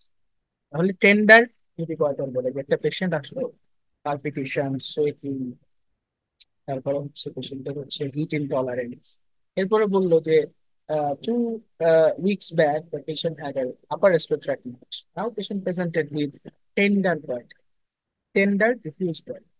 Tenderness থাকলেই ওখানে আমাকে প্রথমে চিন্তা করতে হবে এটা থাইরয়েডাইটিস, যেটাকে আমরা বলি ডিক্লোয়েভিয়ান থাইরয়েডাইটিস। এটা সেলফ লিমিটিং, নিজে নিজেই ভালো হয়ে যায়, ব্যথার জন্য একটু এনএসএইড স্টেরয়েড দিলে। বাট অনেক ক্ষেত্রে দেখা যায় যে এই সাব অ্যাকুট থাইরয়েডাইটিস অনেক সময় হাইপার থাইরয়েড থেকে হাইপোথাইরয়েড, থাইরয়েড থেকে অনেক সময় ইউথাইরয়েড একটা কোর্স আছে। আর যদি ডিফিউজ বলে সফট, তাহলে এটা যাবে গ্রেপস এর ভিতরে। ডিফিউজ যদি বলে ফার্ম, তাহলে এটা যাবে হাসিমোটোস থাইরয়েড। আমরা জানি গ্রেভস হচ্ছে থাইরোটক্সিকোসিস, হাসিমোটো কিন্তু হাইপোথাইরয়েড। কিন্তু এটা সবাইকে বলতে চাই, হাসিমোটো থাইরয়েডাইটিস কিন্তু আর্লিয়েস্ট যখন ও প্রথম দিকে হাসিমোটো থাইরয়েডাইটিস এর একদম ফার্স্ট ফিউ ডেজ টিএসএইচ কিন্তু কম থাকে, T3 T4 বেশি থাকে। So the first few days of Hashimoto thyroiditis acts as like as thyrotoxic. এটা একদম মাথায় ঢুকে নাও। এই কথাগুলো হচ্ছে প্র্যাকটিক্যাল। এটা হয়তো বা আমি কারো কাছ থেকে শিখছি বা হচ্ছে ওয়ার্ডে দেখেছি এই কথা। তাহলে গ্রেভস ডিজিজ তো অলওয়েজ থাইরোটক্সিকোস, বাট একটা সময় কিন্তু গ্রেভস ইউথাইরয়েড হয়ে যেতে পারে। একটু আমি সামনে যখন দেখাবো এখনই দেখে আসি, এই জিনিসগুলো একটু মাথায় রাখতে হবে যে গ্রেভস ডিজিজের কোর্সটা কিরকম। So graves disease mainly hyper thyroid হিসেবে সবসময় থাকে, but sometimes graves disease can be hypothyroid. তাহলে গ্রেভস ডিজিজের কোর্স হচ্ছে ও থাইরোটক্সিকোসিস হিসেবেই মেইনলি থাকে। একটা সময় গিয়ে অনেক দিন যেতে যেতে যেতে যেতে সে ইউথাইরয়েড হতে পারে, ইউথাইরয়েড হয়ে গিয়ে একটা সময় গিয়ে এই যে এটা হচ্ছে একটা গ্রেভস ডিজিজের যত বছর যেতে থাকে এটা প্রোগ্রেশনটা কিরকম দেখেন। ইনিশিয়ালি পেশেন্ট থাকে হচ্ছে থাইরয়েডস, এরপরে একটা সময় হতে পারে সে ইউথাইরয়েড, অনেক বছর পরে গিয়ে পেশেন্ট হতে পারে হাইপোথাইরয়েড হতে পারে। তাহলে দেখেন এখানে মেইন প্রেজেন্টেশন গুলো থাইরোটক্সিক, ইউথাইরয়েড, হাইপোথাইরয়েড। এটা হচ্ছে গ্রেভস এর প্রোগ্রেশন, গ্রেভস এর ন্যাচারাল হিস্ট্রি। সেম টেন্ডার থাইরোমেগালি যদি থাকে, তার মানে হচ্ছে সাব অ্যাকিউট থাইরয়েডাইটিস, যেটার আরেকটা নাম হচ্ছে ডিকুয়ারভিয়ান থাইরয়েডাইটিস, অথবা আরেকটা নাম হচ্ছে ট্রানজিয়েন্ট থাইরয়েডাইটিস, যেটা সাধারণত ভাইরাল ইনফেকশনের পরে। এইটার ন্যাচারাল হিস্ট্রিটা দেখেন, প্রথমে হাইপার থাইরয়েড, তারপরে সে হাইপোথাইরয়েড, একটা সময় গিয়ে ইউথাইরয়েড। তাহলে এটার সাথে গ্রেভস এর একটা পার্থক্য কি, গ্রেভস প্রথমে থাইরোটক্সিক, তারপরে তারপরে হাইপো। কিন্তু যেটা ট্রানজিয়েন্ট থাইরয়েডাইটিস সেটা প্রথমে থাইরোটক্সিক, তারপরে হাইপোথাইরয়েড, লাস্টে গিয়ে হয়ে যায় ইউথাইরয়েড। এটা কিন্তু খুবই ইম্পর্টেন্ট একটা কথা বলবো যে এটাকে বলা হয় ন্যাচারাল প্রোগ্রেশন অফ ডিজিজ। এই কথাটাই একটু মাথায় রাখবেন। তাহলে ডিফিউজ যদি গয়টার পাওয়া যায়, আমাকে ফার্স্ট কোশ্চেন করতে হবে is it tender or non tender. Tender হলে এটা ট্রানজিয়েন্ট থাইরয়েডাইটিস, এটা ঠিক হয়ে যাবে। অথবা এটা একটা সময় গিয়ে থাইরোটক্সিকোসিস থেকে হাইপোথাইরয়েড, তারপর আস্তে আস্তে ইউথাইরয়েড হয়ে যাবে। 6 মাস সময় লাগে, 6 সপ্তাহ থেকে 6 মাসের মধ্যে চলে। আর যদি বলা হয় যে না এটা নন টেন্ডার, তখন কোশ্চেন করতে হবে যেটা কনসিস্টেন্সি এটা কিরকম। এটা কি পাম, তাহলে হাসি মতো। এটা কি সফট, তাহলে এটা গ্রেভস। গ্রেভস এই জন্য সবসময় থাইরোমেগালি পেলেই হাত দিবেন। পেশেন্ট আপনাকে দিতে না চাইলেও আপনি হাত দিবেন, বিকজ এগুলো আপনার লাইফ লং, একটা দেখে ফেললে সারা জীবন এটা মাথায় রেখেছে, ইমপ্রিন্ট হয়ে যাবে। থাইরয়েড গ্ল্যান্ডের গ্রেভস ডিজিজ প্রচুর কমন হয়, হাসি মতো যত কমন, একদম সফট, চাপ দিলেই মনে হচ্ছে যেন অ্যাবসেস যেভাবে ডেবে যায় ওরকম সফট লাগে, মনে হচ্ছে না আমি একটা তুলা চাপ দিচ্ছি। হাসিমোটোজ হচ্ছে কিছুটা রাবার টাইপের, রাবারের চেয়ে একটু সফট, ফার্ম, মনে হচ্ছে যে দাবতেছে কিন্তু একটু কষ্ট হচ্ছে। হ্যাঁ। আর ডিফিউজ টেন্ডার যেটা, ওটা হাত দিতেই দিবে না, পেশেন্টই বলবে যে আমার গলার ব্যথা, একদম মাছ গলা ব্যথা, এটা সবচেয়ে বেশি। আর মাল্টিনোডিউলার গয়টারও খুব কমন, এটা সাধারণত আয়োডিন ডেফিসিয়েন্সি পেশেন্টদের বেশি পাওয়া যায়। এবং এই গয়টার গুলো পেশেন্ট অনেক সময় আমাদের কাছে আসে ট্রাকিয়াল কম্প্রেশন, পেশেন্ট বলে কি শ্বাস নিতে পারছে, পরে গলা খুলে দেখা যায় এত বড় একটা গয়টা, সে হয়তো এটা নিয়ে অনেক দিন ছিল। এবং মাল্টিনোডিউলার গয়টার পেছনে অনেক সময় ইউথাইরয়েড কন্ডিশনও থাকতে পারে, তাদের হয়তো বা কোনো সমস্যা হচ্ছিল না। বিশেষ করে উত্তরবঙ্গে এই মাল্টিনোডিউলার গয়টার পেছনে বেশি পাওয়া যায়, তো আমাদের কাছে প্রেজেন্টেশন নিয়ে আসে ট্রাকিয়াল কমপ্লেক্স, তখন এটা সার্জারি করে ফেলবে। তাহলে এটা একটু মাথায় রাখবেন। আর সলিটরি থাইরয়েড নডিউল, এটার একটা অ্যাপ্রোচ। যখনই আপনি কোনো একটা সলিটরি থাইরয়েড নডিউল পাবেন, আপনার ফার্স্ট কাজ হচ্ছে এটা কি সিনটিগ্রাফি, এটাকে হট নডিউল নাকি কোল্ড নডিউল এটা দেখে ফেলা, সেফ সাইডে থাকার জন্য, মেডিকেলিক্যাল ইস্যু এড়ানোর জন্য। তখন যদি দেখেন যে পেশেন্টের এটা পাওয়া গেছে cold nodule, it is likely malignancy unless otherwise. আর যদি বলে হট নডিউল, এটাতে আর কোনো হাত দেওয়ার দরকার নেই, এটা এমনি এমনি ঠিক। তাহলে সলিটরি নডিউল আসলেই আপনার থাইরয়েড সিনটিগ্রাফি নামে একটা টেস্ট আছে, যেখানে আমি আয়োডিন 131 ইউজ করে এই নডিউলটা, আয়োডিনটাকে আপটেক করতেছে কি করতেছে না এই জিনিসটা দেখি। যদি করে তাহলে হট নডিউল, যদি না করে কোল্ড নডিউল। না করা খারাপ। কোল্ড নডিউলটা হচ্ছে goes in favour of malignant. এবং সলিটরি নডিউল অবশ্যই আপনি আশেপাশে সার্ভাইকাল আদার লিম্ফ নোড গুলো চেক করার চেষ্টা করবেন, কারণ অনেক ইয়াং ফিমেল পেশেন্ট আছে papillary carcinoma of the thyroid, হ্যাঁ, follicular carcinoma of the thyroid, এগুলো নিয়ে আমাদের কাছে আসে সলিটরি নডিউল। এই রিসেন্টলি একজন ডাক্তার এরকম তার হচ্ছে 6 মাসের জন্য তার প্র্যাকটিস লাইসেন্স দিয়েছে, জাস্ট একটা সলিটরি নডিউল সোনোগ্রাম করে আসছে, সে ফার্দার এটা কাজ করে। পরবর্তী 1 বছর পর দেখা গেল follicular carcinoma lymph node metastasis জন্য সলিটরি পালমোনারি নডিউল, সলিটরি থাইরয়েড নডিউল, এগুলোর একটা অ্যাপ্রোচ আছে। পালমোনারি নডিউলের অ্যাপ্রোচটা কারো মনে আছে? তাকে তো রেসপিরেটরি চ্যাপ্টারে পড়ছিলাম, দেখি তার কি মনে আছে। জীবন বা মেহেদি একটা স্যার হ্যাঁ বলো। ইনসিডেন্টাল পালমোনারি নোডিউল হ্যাঁ হ্যাঁ, কত সাইজের স্পিকুলেট উপরে হলে থাকে স্যার। অবশ্যই আমরা স্যার পেশেন্টের। 3 থেকে 5 মনে হয় স্যার। ইয়েস, 5-এর উপরে চলে গেলে তোমাকে এটা নিয়ে গবেষণা করতে হবে। হ্যাঁ, 3 to 5-এর ভিতরে থাকলে তোমাকে পেশেন্ট এটা ইয়ারলি একটা করে সিটি টেস্ট করে নিতে হবে। বড় হচ্ছে। হ্যাঁ, 5-এর উপরে চলে গেলে, বিশেষ করে 7-এর উপরে চলে গেলে ওটা বায়োপসি করে সার্জারি করতে হবে। 3-এর নিচে থাকলে কিছু করার দরকার। গুড। আচ্ছা, তাহলে আমরা এগুলো হচ্ছে, এইটা আমার কোশ্চেন হিসেবে আসে। এটা আমার এফসিপিএস এ কিন্তু সিঙ্গেল বেস্ট অ্যান্সারে কোশ্চেন হিসেবে আসে। যে ফাইন্ডিং বলে দিবে সরাসরি ডিফিউজ সফট, অথবা ডিফিউজ ফার্ম, অথবা ডিফিউজ টেন্ডার, এভাবে বলি। আর এমনিতে নর্মালি আমরা থাইরয়েড গ্ল্যান্ড এক্সামিনেশন তো সবাই জানি, প্রথমে ইন্সপেকশন করব, তারপরে পালপেশন করব। পালপেশন অলওয়েজ পিছন থেকে করবো। পালপেশন করার সময় পেশেন্টকে ঢোক দিতে বলতে হবে। পালপেশন করতে করতে পেশেন্টের লোয়ার মার্জিনটা দেখতে হবে, যেটা রেট্রোস্টার্নাল এক্সটেন্ড করে গেছে। এবার লিম্ফ নোড গুলো দেখে নিতে হবে, সামনে এসে আবার ট্রাকিয়াটা দেখতে হবে, অস্কালটেট করতে হবে ভ্রুই দেখার জন্য, হ্যাঁ, মারমার আছে কিনা দেখার জন্য। এরপরে পারকাশন করতে হবে, এই তো। এর পাশাপাশি আরো কিছু টেস্ট আমরা করি সিস্টেমিক ম্যানিফেস্টেশন দেখার জন্য। সেটা কি? ওই যে জেনারেল এক্সামিনেশন গুলো, হাত দেখে ট্রেমর দেখতে হবে, সোয়েটিং আছে কিনা, পালস ট্যাকিকার্ডিয়া কিনা, এগুলো দেখ। এবার 2 হাত জাগিয়ে পেমবার্টন নামে একটা সাইন আছে, পেমবার্টন সাইন। এটা আবার কি?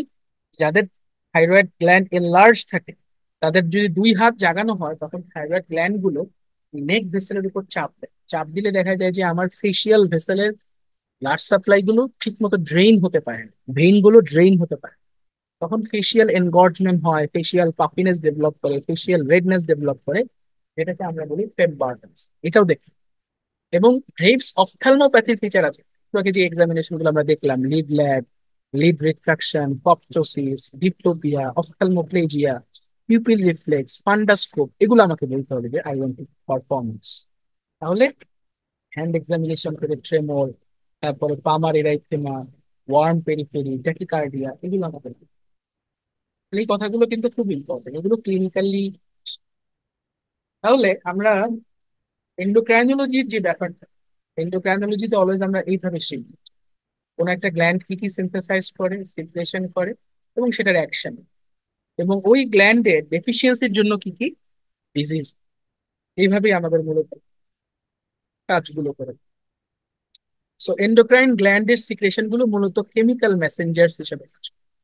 ওরা কি করে যে কিছু কিছু এন্ডোক্রাইন গ্ল্যান্ডের সিক্রেশন হচ্ছে প্রোটিন টাইপ, কিছু কিছু আছে হচ্ছে এগুলো হচ্ছে স্টেরয়েডাল, আর কিছু কিছু আছে থাইরয়েড। আমি এভাবে সহজে মনে রাখি এন্ডোক্রাইন গ্ল্যান্ড গুলো সেলে রিসেপ্টর ওয়াইজ কিভাবে কাজ করে। তাহলে এভাবে মনে রাখতে হবে যে কিছু গ্ল্যান্ডের সিক্রেশন আছে যারা প্রোটিন টাইপ, যেমন পিটুইটারি গ্ল্যান্ডের ম্যাক্সিমাম সিক্রেশন হচ্ছে প্রোটিন টাইপ। কিছু কিছু সিক্রেশন আছে যেগুলো হচ্ছে স্টেরয়েডাল সিক্রেশন, যেমন হচ্ছে অ্যাড্রেনাল গ্ল্যান্ডের সিক্রেশন গুলো ম্যাক্সিমাম স্টেরয়েডাল। তারপরে আমার টেস্টিস ওভারির সিক্রেশন গুলো হচ্ছে স্টেরয়েড। যেমন এই যে কর্টিসন বলি, স্ট্রোজেন, প্রোজেস্টেরন বলি, এগুলো সব কিন্তু steroidal hormone. Growth hormone, prolactin, তারপরে হচ্ছে এফএসএইচ, এলএইচ, এগুলো কিন্তু প্রোটিন জাতীয়। আরেকটা থাকে হচ্ছে থাইরয়েডাল হরমোন। এই যে তিনটা হরমোন, এরা কিন্তু তিন তিন জায়গায় কাজ করে, তিন ভাবে কাজ করে। যদি আমি বলি কোনটা কোথায় কাজ করে, এগুলো কিন্তু এমসিকিউতে আসে। টার্গেট টিস্যুর ভিতরে মেমব্রেনে কিছু রিসেপ্টর, সাইটোপ্লাজমে কিছু রিসেপ্টর থাকে, নিউক্লিয়াসে কিছু রিসেপ্টর। সাপোজ ধরেন এটা হচ্ছে নিউক্লিয়াস, তাহলে প্রোটিন গুলো সবসময় কাজ করে মেমব্রেন রিসেপ্টরে, স্টেরয়েড কাজ করে সাইটোপ্লাজমিক রিসেপ্টরে, থাইরয়েড হরমোন কাজ করে নিউক্লিয়ার রিসেপ্টর। এটা কিন্তু খুব ইম্পর্টেন্ট একটা এমসিকিউ, কোন হরমোন কোথায় কাজ করে। জীবন, বুঝতে পারছো? ভাই প্রোটিন হলো সেল মেমব্রেন, আর স্টেরয়েড হলো ভাইয়া ওইটা। স্টেরয়েড কাজ করে সাইটোপ্লাজমে রিসেপ্টর থাকে ওটা। ও, আচ্ছা আচ্ছা। আর থাইরয়েড হরমোন গুলো কাজ করে কোথায় সরাসরি? নিউক্লিয়াসে। থাইরয়েড হরমোন অলওয়েজ কাজ করে নিউক্লিয়াস। এই কোশ্চেনটা একবার একটা এফসিকিউএস এর পার্ট ওয়ানে ফিজিওলজির পার্ট হিসেবে আসছে। যেমন থাইরয়েড হরমোন এর রিসেপ্টর গুলো কোথায় থাকে, দেখবো যে থাইরয়েড হরমোনের রিসেপ্টর গুলো থাকে নিউক্লিয়াস। আমরা যখন থাইরয়েডের রিসেপ্টরের একদম রিসেপ্টর লেভেলের মেকানিজম দেখবো কিভাবে T4, T3 তৈরি হয়, ওখান থেকে যখন ওরা টার্গেট অর্গানে কাজ করে, ওখানে নিউক্লিয়ার রিসেপ্টর। যাই হোক, এইভাবে হচ্ছে আমার এইটা একটু লিখে ফেলছে তো, আমি এটা মুছে ফেলি।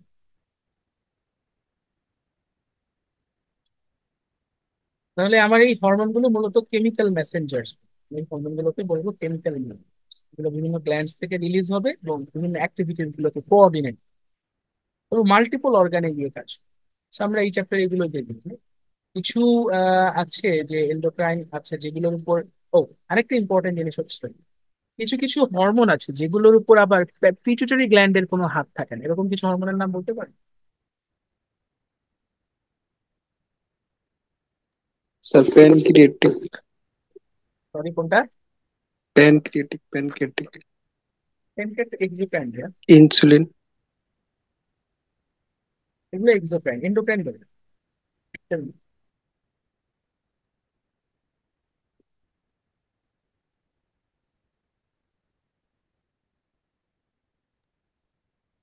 মনে নাই স্যার।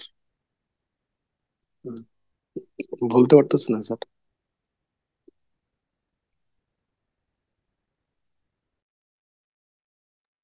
একটা মিনিট।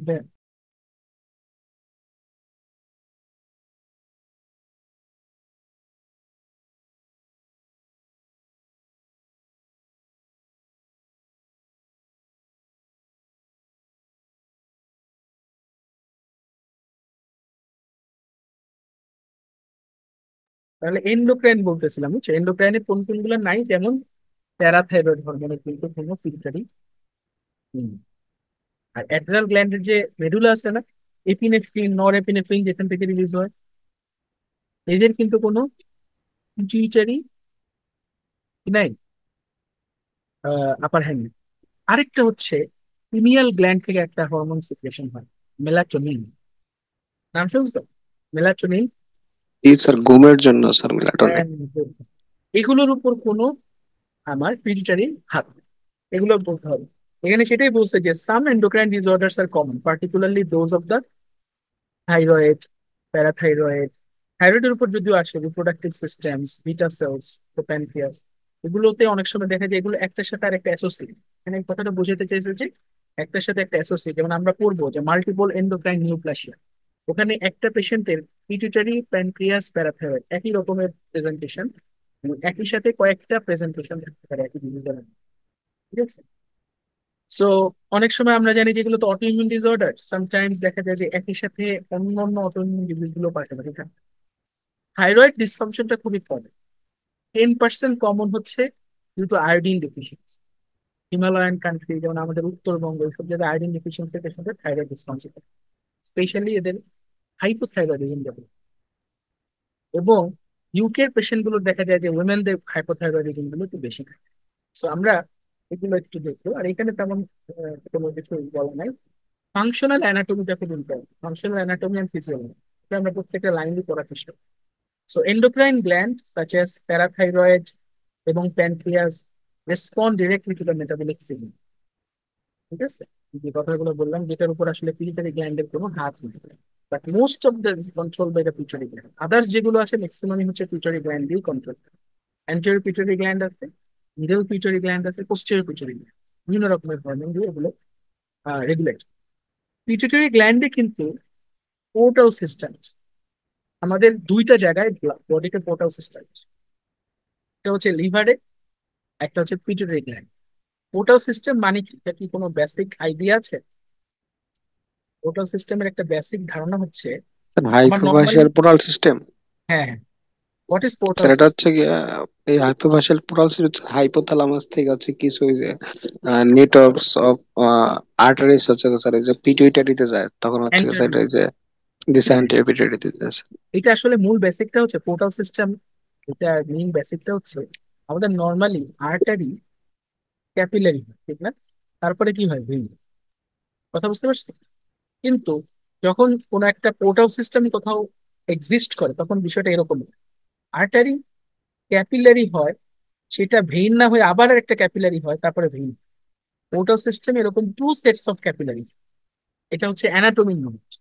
ঠিক আছে, যে কোনো যখন বলবে যে পোর্টাল সিস্টেম আছে অমুক জায়গায়, তার মানে ওখানে টু সেটস অফ ক্যাপিলারিজ থাকে in between the arteries and the vein. যেমন হেপাটিক আর্টারি যখন আমার আর লিভারের ভিতরে ঢোকে, লিভারের ভিতরেও two sets of capillary form, তারপরেও বের হয় হেপাটিক ভেইন। এইভাবে পোর্টাল সিস্টেমটা আমার পিটুইটারি গ্ল্যান্ডেও আছে, পোর্টাল সিস্টেমটা আমার লিভারেও আছে। আমাদের বডিতে এই দুইটা জায়গায় পোর্টাল সিস্টেম আছে। এবং পোর্টাল সিস্টেমটা, এটা দেখা যাচ্ছে যে তুমি যেটা বললা, ডিরেক্টলি হাইপোথ্যালামাস সাথে অ্যান্টেরিয়র পিটুইটারি গ্ল্যান্ডের মাধ্যমে একটা কানেকশন মেনটেন করে। এবং ওই কানেকশনটা যে মেনটেন করে, ওই কানেকশন মেনটেন করার জায়গাটাকে বলা হয় পিটুইটারি স্টক। অনেক সময় স্টকেও কিন্তু টিউমার, তখন অনেক সময় আমরা বলি ডিসকানেকশন সেন্টার। এটা আমরা সামনে পাবো। তাহলে এই জিনিসটা একটু মাথায় রাখতে হবে যে anterior pituitary hormone is controlled by the substance that is produced in the heart। সেগুলো আমরা সব জানি, এবং এগুলো পোর্টাল ব্লাডের মাধ্যমে মেনলি রিলিজ এবং ডিরেক্টলি ড্রেইন হয় through the pituitary stock into the anterior pituitary। But posterior pituitary hormone যেগুলো আছে, এগুলো মূলত পোস্টেরিয়র পিটুইটারি গ্ল্যান্ডে সিক্রেশন হয় না বা তৈরি হয় না। They are actually synthesised in the hypothalamus, like oxytocin, vasopressin. তারপরে ওরা নার্ভের মাধ্যমে হচ্ছে ট্রান্সপোর্ট হয়ে পোস্টেরিয়র পিটুইটারিতে জমা। এই জন্য পোস্টেরিয়র পিটুইটারিটার মানে পিছনের পার্টটাকে বলা হয় নিউরো হাইপোফাইসিস, কারণ এটা নার্ভ রিলেটেড তোমার হচ্ছে কানেকশন। আর সামনের যেটা, এটা হচ্ছে আর্টারি বা portal vessels related. So hypothalamus hormone release করে পিউটারি গ্ল্যান্ডকে রেগুলেট, তারপরে পিউটারি হরমোন রিলিজ করে অন্যান্য গ্ল্যান্ড গুলোকে সে ফিডব্যাক মেকানিজমের মাধ্যমে রেগুলেট করে। So they have different target audience. এটা আমরা মোটামুটি সবাই জানি, এইভাবে একটা axis maintain. So a wide variety of molecules acts as a hormone. এই হরমোন গুলোর ভিতরে কিছু আছে প্রোটিন জাতীয়, বিশেষ করে ইনসুলিন এন্ড গ্রোথ হরমোন, এগুলো কিন্তু প্রোটিন জাতীয়। তাহলে বলো তো এদের রিসেপ্টর কোথায়? স্যার স্যার প্রোটিন সব বাইরে স্যার একটু হ্যাঁ, মানে দেখবা যে যেগুলো হচ্ছে স্যার ইনসুলিনের যে আনসলিউবল এগুলো হচ্ছে গিয়া সব বাইরে থাকে। গ্লাইকোপ্রোটিনস এর মধ্যে থাইরয়েড যেগুলো, এগুলো রিসেপ্টর থাকে হচ্ছে একদম nuclear. Biologic effects of hormone is mediated by the receptor. কিছু কিছু রিসেপ্টর আছে যেগুলো সেলের সারফেসে থাকে, interact with various signalling mechanism, তারপরে গিয়ে ওরা হচ্ছে ওদের ফাংশন করে। এখানে তেমন খুব একটা মেইন কোনো কথাবার্তা নেই, আলটিমেটলি ওরা জিন এক্সপ্রেশনের মাধ্যমে ওদের কাজটা আদায় করে। Some hormones, notably steroid, bind to the specific intracellular receptor, তার মানে সাইটোপ্লাজমিক রিসেপ্টর। এই যে এই কথাটা এখানে কিন্তু ক্লিয়ার হলো, স্টেরয়েড কিন্তু বাইরে কাজ করে, স্টেরয়েড কাজ করে হচ্ছে সেলের ভিতরে ইন্ট্রাসেলুলার রিসেপ্টর। তারপরে ওরা রিসেপ্টর হরমোন কমপ্লেক্স ফর্মেশন করে বিভিন্ন ট্রান্সক্রিপশন ফ্যাক্টরকে অ্যাক্টিভেট করে জিন expression. Classical model of endocrine function involve hormone synthesis in endocrine gland. এগুলো বিভিন্ন জায়গায় ব্যাখ্যা করা আছে, এটা এখানে তেমন কোনো কথাবার্তা হবে নাই। ঠিক আছে, এটা আমরা এখন দেখব। এন্ডোক্রাইনের যে প্যাথোলজি, এন্ডোক্রাইনের প্যাথোলজি গুলো আসলে ডিপেন্ড করে যে এটা কি প্রাইমারি ডিজিজ নাকি এটা সেকেন্ডারি। প্রাইমারি ডিজিজ হচ্ছে আমার গ্ল্যান্ডের ইটস, সেকেন্ডারি ডিজিজ হচ্ছে আমার এই পিউটারি এবং হাইপোথ্যালামাস, এবং এটার উপর ডিপেন্ড করে কিন্তু আমার সবকিছু নির্ণয়। যেমন এই যে কন্ট্রোলটা দেখো, পিউটারি গ্ল্যান্ডকে কন্ট্রোল করছে কি হাইপোথ্যালামাস। হাইপোথ্যালামাস থেকে হরমোন গুলো টার্গেট অর্গানে যাচ্ছে, টার্গেট অর্গানে গিয়ে রিসেপ্টরের সাথে বাইন্ড করে মেইন আছে। যখন আমার এই মেইন টার্গেট অর্গান বা মেইন গ্ল্যান্ডটা নষ্ট হয়ে যাবে, দ্যাট ইজ কল্ড প্রাইমারি। আর যখন আমার মেইন গ্ল্যান্ড ঠিক থাকবে, পিউটারি হাইপোথ্যালামাস সমস্যা হবে, we call it secondary disease. এই জন্য সবসময় এন্ডোক্রাইন ডিজিজ গুলো এই পাঁচটা প্যাটার্নে হয়। ওই গ্ল্যান্ডের সিক্রেশন বেড়ে গেছে, excess of the primary secretion, অথবা excess of the secondary secretion হতে পারে, অথবা সেই গ্ল্যান্ডের ডেফিসিয়েন্সি হচ্ছে, সেটা প্রাইমারি হতে পারে, সেকেন্ডারি হতে পারে। যেমন সহজ যদি বলি, অ্যাড্রিনাল গ্ল্যান্ডের কর্টিসল লেভেল যদি সিক্রেশন বেড়ে যায়, তাহলে সেটাকে আমরা বলি কুশিং সিনড্রোম। কুশিং সিনড্রোম তাহলে প্রাইমারি হতে পারে, সেকেন্ডারি হতে পারে। সেকেন্ডারিটাকে আমরা বলি কুশিং ডিজিজ, সেটা হচ্ছে আমার হাইপোথ্যালামাসের সমস্যা। আর প্রাইমারি হচ্ছে কুশিং সিনড্রোম, এটা হচ্ছে আমার cortisol secreting tumour in the adrenal gland. আবার ডেফিসিয়েন্সি যদি চিন্তা করি, তাহলে অ্যাডিসন ডিজিজ, সেটা প্রাইমারি অ্যাডিসন হতে পারে, সেকেন্ডারি অ্যাডিসন হতে পারে। Primary Addison the problem in the, যেটা বললা জোনা ফ্যাসিকুলোটা সিক্রেটিং দা কর্টিসল, তখন আমার পিগমেন্টেশন থাকবে, ইলেকট্রোলাইট ইমব্যালেন্স থাকবে গ্রসলি। সেকেন্ডারিতে কিন্তু ওরকম গ্রস ইলেকট্রোলাইট ইমব্যালেন্স থাকে না, প্লাস পিগমেন্টেশন গুলো থাকে। This is important. আরেকটা স্যার ভাবে আমার এন্ডোক্রাইন ডিসঅর্ডার, হ্যাঁ স্যার এই যে স্যার কুশিং সিনড্রোম এবং স্যার অ্যাডিসন ডিজিজ স্যার দুই ক্ষেত্রেই তো মানে দুই ক্ষেত্রে বলতে প্রাইমারি কুশিং সিনড্রোমে স্যার যদি হচ্ছে স্যার এসিটিএইচ বেশি থাকে এবং হচ্ছে স্যার এই যে অ্যাডিসন ডিজিজ এসিটিএইচ বেশি বেশি থাকে স্যার, সেক্ষেত্রে কি দুইটার জন্য কি পিগমেন্টেশন স্কিনে সেম হবে? ভালো বলছো। কুশিং ডিজিজে যেটা হয় বুঝতে পারছো, এখানে কর্টিসল অনেক বেশি থাকার কারণে, সরি কুশিং সিনড্রোম, কর্টিসল অনেক বেশি থাকার কারণে তো এসিটিএইচ থাকে না। তো আবার পজিটিভ ফিডব্যাক দিয়ে ওকে সাপ্রেস করে দেয়। এই জন্য দেখবা না যে, কখনোই শুনবা না যে কুশিং সিনড্রোমের পেশেন্টের পিগমেন্টেশন হচ্ছে, দেখছো কখন? Nice sir. Have you ever seen any Cushing syndrome patient having pigmentation? কারণ আমার কুশিং সিনড্রোমে কি কর্টিসল কি বেশি না? সেটা জি হতে স্যার পারে বেশি স্যার।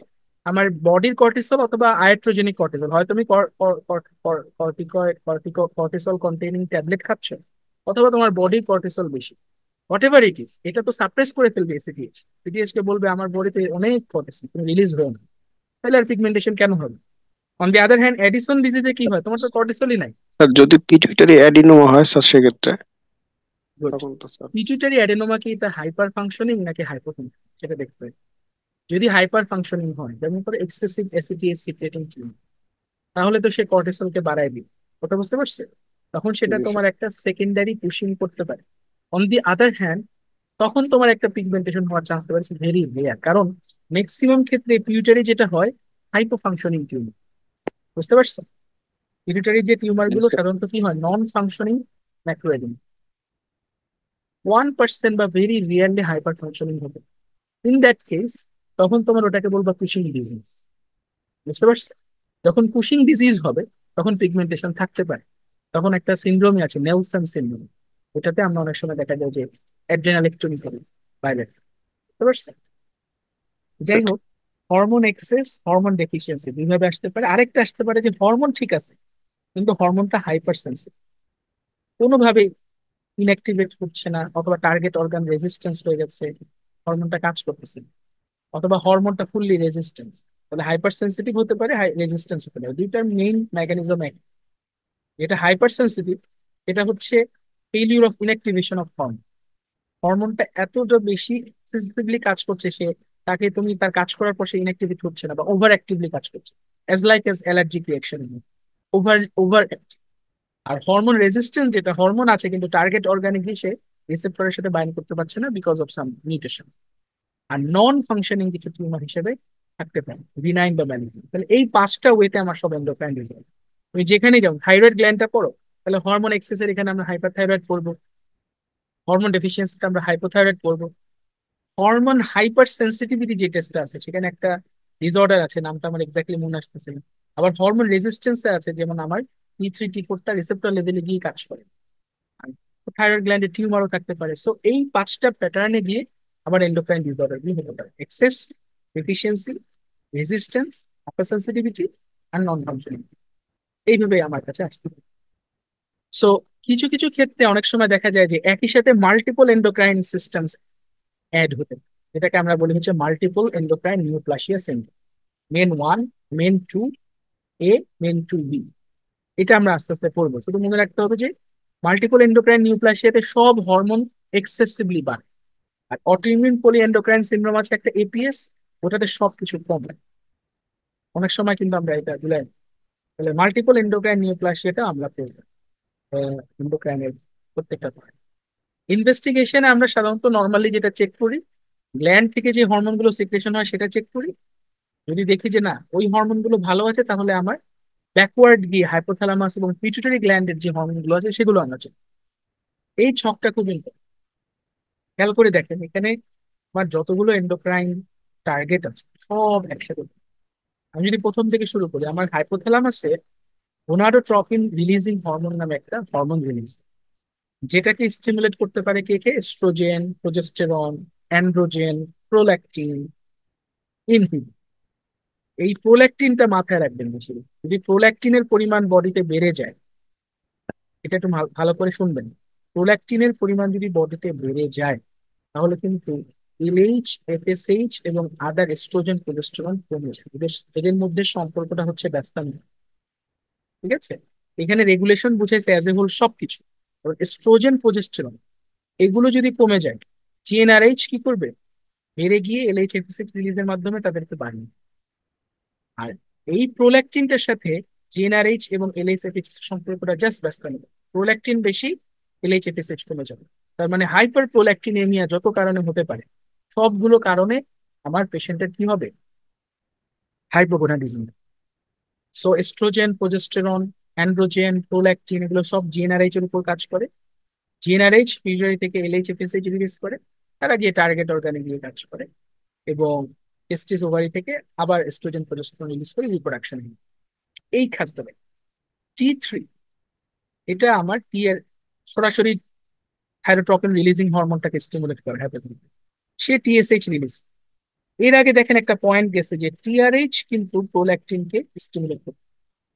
তার মানে কোন একটা পেশেন্টের যদি T3 কম থাকে, তাহলে টিআরএইচ বেশি বেশি রিলিজ হবে। টিআরএইচ বেশি বেশি রিলিজ হওয়া মানে টিএসএইচ বেশি বেশি রিলিজ হওয়া, প্রোল্যাকটিন বেশি। তাহলে বলেন তো T3 যার কম সে কি হাইপোথাইরয়েড? হাইপোথাইরয়েডের পেশেন্টের কিন্তু প্রোল্যাকটিন বেশি থাকে, হাইপার প্রোল্যাকটিনেমিয়া। এই জন্য দেখবেন যে গাইনোকোলজিস্টের কাছে যখন কোনো ফিমেল কাপল যারা যায়, যে তাদের তাদের কনসেপশনের সমস্যা হচ্ছে, তাদের হচ্ছে বাচ্চা প্রসবের প্রবলেম হচ্ছে, তখন কিন্তু তারা থাইরয়েডটা টেস্ট, সাথে প্রোল্যাকটিনটাও টেস্ট, সাথে FSH, LHS, testosterone, oestrogen, progesterone এগুলোও চেক করে, অ্যান্ড্রোজেনও চেক করে। সবকিছু মিলিয়ে সে মিলিয়ে দেখে আসলে প্রবলেমটা।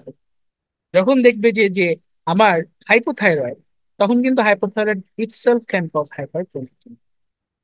তার মানে এই টিআরএইচ শুধু টিএসএইচ এর উপরই কাজ করে না, এটা পিউটারি গ্ল্যান্ডের যেই জায়গাটা থেকে প্রোল্যাকটিন রিলিজ হয় সেখানেও স্টে। এজন্য প্রোল্যাকটিনের সাথে অলওয়েজ মনে রাখবেন, increased prolactin is disproportionate to oestrogen and progesterone. Always prolactin বেড়ে গেলে এস্ট্রোজেন, প্রোজেস্টেরন কমে যায়। এস্ট্রোজেন, প্রোজেস্টেরন মানে মানে বেড়ে গেলে প্রোল্যাকটিন কমে যায়। ব্যাপারটা এরকম, ওদের সাথে সম্পর্কটা ব্যস্ত। যেমন থাইরয়েডের সাথে প্রোল্যাকটিনের একটা সম্পর্ক, এটা একটু মাথায়। এবং TRH can stimulate both the TSH as well as prolactin। এই কথাটা কি বোঝা গেছে ডক্টর জীবন, মেহেদি? জি স্যার। হ্যাঁ ভাইয়া, বোঝা গেছে। ও, এবার আসে হচ্ছে ডোপামিন। আমরা জানি যে হাইপোথ্যালামাসের তো অনেকগুলো রিলিজিং হরমোন আছে। রিলিজিং হরমোন নাম বাদে দুইটা জিনিস আছে, একটা হচ্ছে গ্রোথ হরমোন রিলিজিং হরমোন বা সোমাটোস্ট্যাটিন, আর একটা হচ্ছে ডোপামিন। মেইনলি এই প্রোল্যাকটিনটাকে কন্ট্রোল। তো সাপোজ ধরো হাইপোথ্যালামাস আর পিউটারির ভিতরে যে স্টকটা আছে, স্টক একটা টিউমার, সাপোজ আমার এই জায়গাটা একটা টিউমার, তাহলে ডোপামিন তো প্রোল্যাকটিনটাকে ইনহিবিট করতে পারবে না। ডোপামিন আর সোমাটোস্ট্যাটিন হচ্ছে ইনহিবিটরি হরমোন, এখানে সবগুলো হচ্ছে রিলিজিং হরমোন। ডোপামিন আর প্রোল্যাকটিনটা হচ্ছে, সরি, ডোপামিন আর সোমাটোস্ট্যাটিনটা হচ্ছে ইনহিবিটরি। একটা আছে বললাম না একটু আগে, একটা সিনড্রোমের নাম ডিসকানেকশন সিনড্রোম। ওই যে পিউটারি স্টক, যেটা আমার হাইপোথ্যালামাসের বিভিন্ন হরমোন গুলোকে পোর্টাল ভেসেলস এর মাধ্যমে অ্যান্টেরিয়র পিউটারি গ্ল্যান্ডকে স্টিমুলেটে সাহায্য করে। ওই স্টকে যদি আমার প্রবলেম থাকে কোনো কারণে, ওখানে যদি টিউমার থাকে, তখন ওই পেশেন্টের হাইপার প্রোল্যাকটিনেমিয়া। তখন যেটা দেখা যাবে যে এই ডোপামিনটা প্রোল্যাকটিনটাকে ইনহিবিট করতে পারতেছে, ডোপামিন বডিতে কমে যায়। সো ডোপামিন অলওয়েজ প্রোল্যাকটিনকে ইনহিবিট। এই জন্য দেখা যায় যে আমরা যদি ডোপামিন অ্যান্টাগনিস্ট জাতীয় কোনো ওষুধ খাই, যেমন ডমপেডল, অমিডন দেবে। এটা কিন্তু প্রোল্যাক্টিন। অনেক সময় দেখা যায় অমিডন খাওয়ার পর পেশেন্টের কি হচ্ছে, রেস্ট সিক্রেশন হচ্ছে। এটা কেন হয়? বিকজ ডোপামিন অ্যান্টাগনিস্ট যদি আমি খাই, তাহলে ডোপামিন আমার প্রোল্যাক্টিনটাকে আর ইনহিবিট করবে না, তখন প্রোল্যাক্টিন বেড়ে যাবে। প্রোল্যাক্টিন বেড়ে গেলে তখন আমাদের কি হবে, এই পেশেন্ট গুলোর কিন্তু যে হাইপোগোনাডিজম হবে। অন দি আদার হ্যান্ড, অনেক সময় আমরা দেখা যায় যে প্রেগনেন্ট মা ব্রেস্ট মিল্ক ঠিক মতো প্রোডাকশন হচ্ছে না, তাদেরকে আবার আমরা অমিডন দিই। এটা আবার দিই এই মেকানিজমে, আমি যদি অমিডন দিই তাহলে ডোপামিনটা সাপ্রেস হয়ে যাবে, প্রোল্যাক্টিন বেড়ে যাবে, প্রোল্যাক্টিন বেড়ে গেলে ব্রেস্ট স্টিমুলেট হবে, ল্যাকটেশন হবে। এর জন্য এক একজনের ক্ষেত্রে এক এক। যখন আমি দেখবো যে আমার ব্রেস্ট মিল্ক প্রোডাকশনটা বেশি দরকার, আমি প্রেসক্রাইব দ্য পেশেন্ট অমিডন। যখন আমি দেখবো যে না আমার হাইপার প্রোল্যাক্টিনেমিয়া, তখন আমি আমার ডোপামিন অ্যাগোনিস্ট গুলোকে বেশি বেশি ক্যাবারগোলিন আমরা দেই না। ক্যাবারগোলিন কখন ইউজ করে? ক্যাবারগোলিন নাম শুনেছেন কেউ, ডক্টর জীবন? স্যার লিভোডোপা ক্যাবারগোলিন, শুনছি স্যার। হ্যাঁ ক্যাবারগোলিন কিন্তু গাইনোকোলজিতে খুব ব্যবহার হয়। ক্যাবারগোলিন এটা হচ্ছে ডোপামিন অ্যাগোনিস্ট, ঠিক আছে? অ্যাপোমরফিন, ক্যাবারগোলিন, রোপিনিরল, এই ওষুধগুলো হচ্ছে ডোপামিন অ্যাগোনিস্ট। তার মানে এই ওষুধগুলো আমি কখন দিব? ধরেন একটা মা, সে তার 30 উইকস অফ প্রেগনেন্সিতে একটা অ্যাবর্শন হয়ে গেছে, তার তো ব্রেস্ট ইনগর্জড, তার তো অনেক সময় মিল্ক প্রোডাকশনও হয়ে গেছে। এখন তার বাচ্চা হয়তো বা সামহাও অ্যাবর্শন হয়ে গেছে, অথবা বাচ্চাটা মারা গেছে। এখন তার তো প্রোল্যাক্টিন অনেক বেশি শরীরে, হয়তো বা দেখা যাচ্ছে এটা তার ব্রেস্টকে ইনগর্জ করে ওটা পেইনফুল করে ফেলছে। তখন আমরা ওইটা থেকে রিলিফ করার জন্য পেশেন্টকে সপ্তাহে 2টা বা 3টা করে আমরা কিন্তু অনেক সময় ক্যাবারগোলিন দিয়ে দেয়। ক্যাবারগোলিনটা তখন ডোপামিন কি করে, অ্যাগোনিস্ট হিসেবে কাজ করে, বেশি বেশি ডোপামিন সিক্রেশন করে প্রোল্যাক্টিনটাকে সাপ্রেস করে। So, সব কথার মধ্যে কথা হচ্ছে ডোপামিনের সাথে প্রোল্যাক্টিনের সম্পর্কটা। ডোপামিন ইনহিবিটস প্রোল্যাক্টিন, আর ডোপামিন যখন কম থাকে তখন প্রোল্যাক্টিন বেশি থাকে। প্রোল্যাক্টিন বেশি থাকলে ব্রেস্টের স্টিমুলেট করে ল্যাকটেশন। আচ্ছা, on the other hand, growth hormone releasing যে হরমোন, যাকে কিনা IGF-1 স্টিমুলেট করে, এটা লিভার থেকে আসে, সে গ্রোথ হরমোনকে সাপ্রেস করে।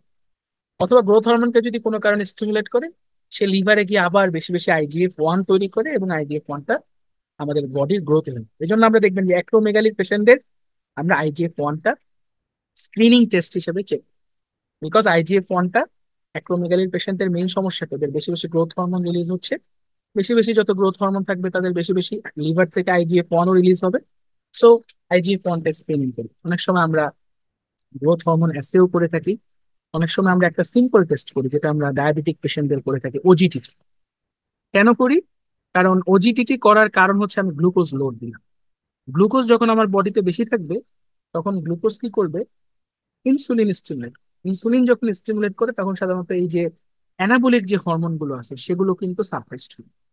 কিন্তু কোনো কারণে যদি অ্যাক্রোমেগালি থাকে, এই অ্যানাবলিক হরমোন গুলো আর সাপ্রেসড হবে না, তখন প্যারাডক্সিক্যালি গ্রোথ হরমোন রেজড হয়ে যাবে। এইটা দেখে আমরা অনেক সময় অ্যাক্রোমেগালি ডায়াগনোসিস করে থাকি। এই যে আমরা স্ট্রেসে থাকি, আমরা ঘুম কম হলে বডিতে কি হয়, কর্টিসল রিলিজ হয়। দেখবেন যে পরীক্ষার সময় সবাই একটু মোটাসোটা হয়ে যায়, বিকজ স্ট্রেসে কর্টিসল রিলিজ। সে এসিটিএস কে স্টিমুলেট করে, এসিটিএইচ অ্যাডেনাল কর্টেক্স কে স্টিমুলেট করে, কর্টিসল, অ্যান্ড্রোজেন এগুলো রিলিজ। এইখানে একটা ইন্টারেস্টিং, এটা হচ্ছে ভেসোপ্রেসিন। এটা আমার পোস্টেরিয়র পিটুইটারি গ্ল্যান্ড থেকে রিলিজ। সেটার উপর আবার প্যারাডক্সিক্যালি এসিটিএইচ লাইক অ্যাক্টিভিটি আছে। এই জন্য অনেক সময় দেখা যায় যে, খেয়াল করে দেখবেন যে আমার যদি কোনো কারণে ভেসোপ্রেসিন এক্সেসিভলি রিলিজ, যেটাকে আমরা বলি CR, syndrome of inappropriate ADH secretion. এই সিআদের পেশেন্টের কি হয় মূলত, এই যে এডিএইচ যে ভেসোপ্রেসিনটা, এটা অনেক বেশি সিক্রেশন। অনেক বেশি সিক্রেশন হলে এক তো তার আমার সিআদ হচ্ছে আমার ডিস্টাল নেফ্রনে দিয়ে কাজ করে, সে ওয়াটারটাকে ধরে রাখতেছে, এন্টি ডায়াবেটিস করছে। অন দি আদার হ্যান্ড, আরেকটা জিনিস কিন্তু দেখবেন এই পেশেন্ট গুলো, এই আপনার অ্যাজ লাইক অ্যাজ কুশিং সিনড্রোমের মতো কিছু হবে। কারণ কি? কারণ এটা তো আবার এসিটিএইচ কে স্টিমুলেট করে, এই পেশেন্ট গুলোর কর্টিসল বেড়ে যায়, অ্যান্ড্রোজেন বেড়ে যায়, এবং এই পেশেন্ট গুলো একটা কুশিং বয়েড অ্যাপিয়ারেন্স। যেন দেখবেন সিয়াদের পেশেন্ট গুলোর প্রেশার বেশি থাকে, এই পেশেন্ট গুলোর একদম কুশিং সিনড্রোমের মতো হাইপার ক্যালেমিয়া থাকে, হাইপোনাট্রিমিয়া থাকে। এই পেশেন্ট গুলোর অনেক সময় দেখা যায় যে আনকন্ট্রোল হাইপার টেনশন থাকে, because vasopressin on very high dose can stimulate the ACTH, and then it can activate the cortisol axis. যে কর্টিসলটা তখন রিলিজ করে ফেলবে। তাহলে আমরা দুইটা জায়গায় দুইটা জিনিস দেখলাম, কোল্যাটারাল পাথওয়েতে। এটা হচ্ছে টিআরএইচ প্রোল্যাক্টিনকে স্টিমুলেট করতে পারে, আবার এদিকে ভেসোপ্রেসিন বা যেটাকে আমরা এডিএইচ হরমোন বলি সেটা কিনা আবার এসিটিএইচ কে স্টিমুলেট করতে পারে।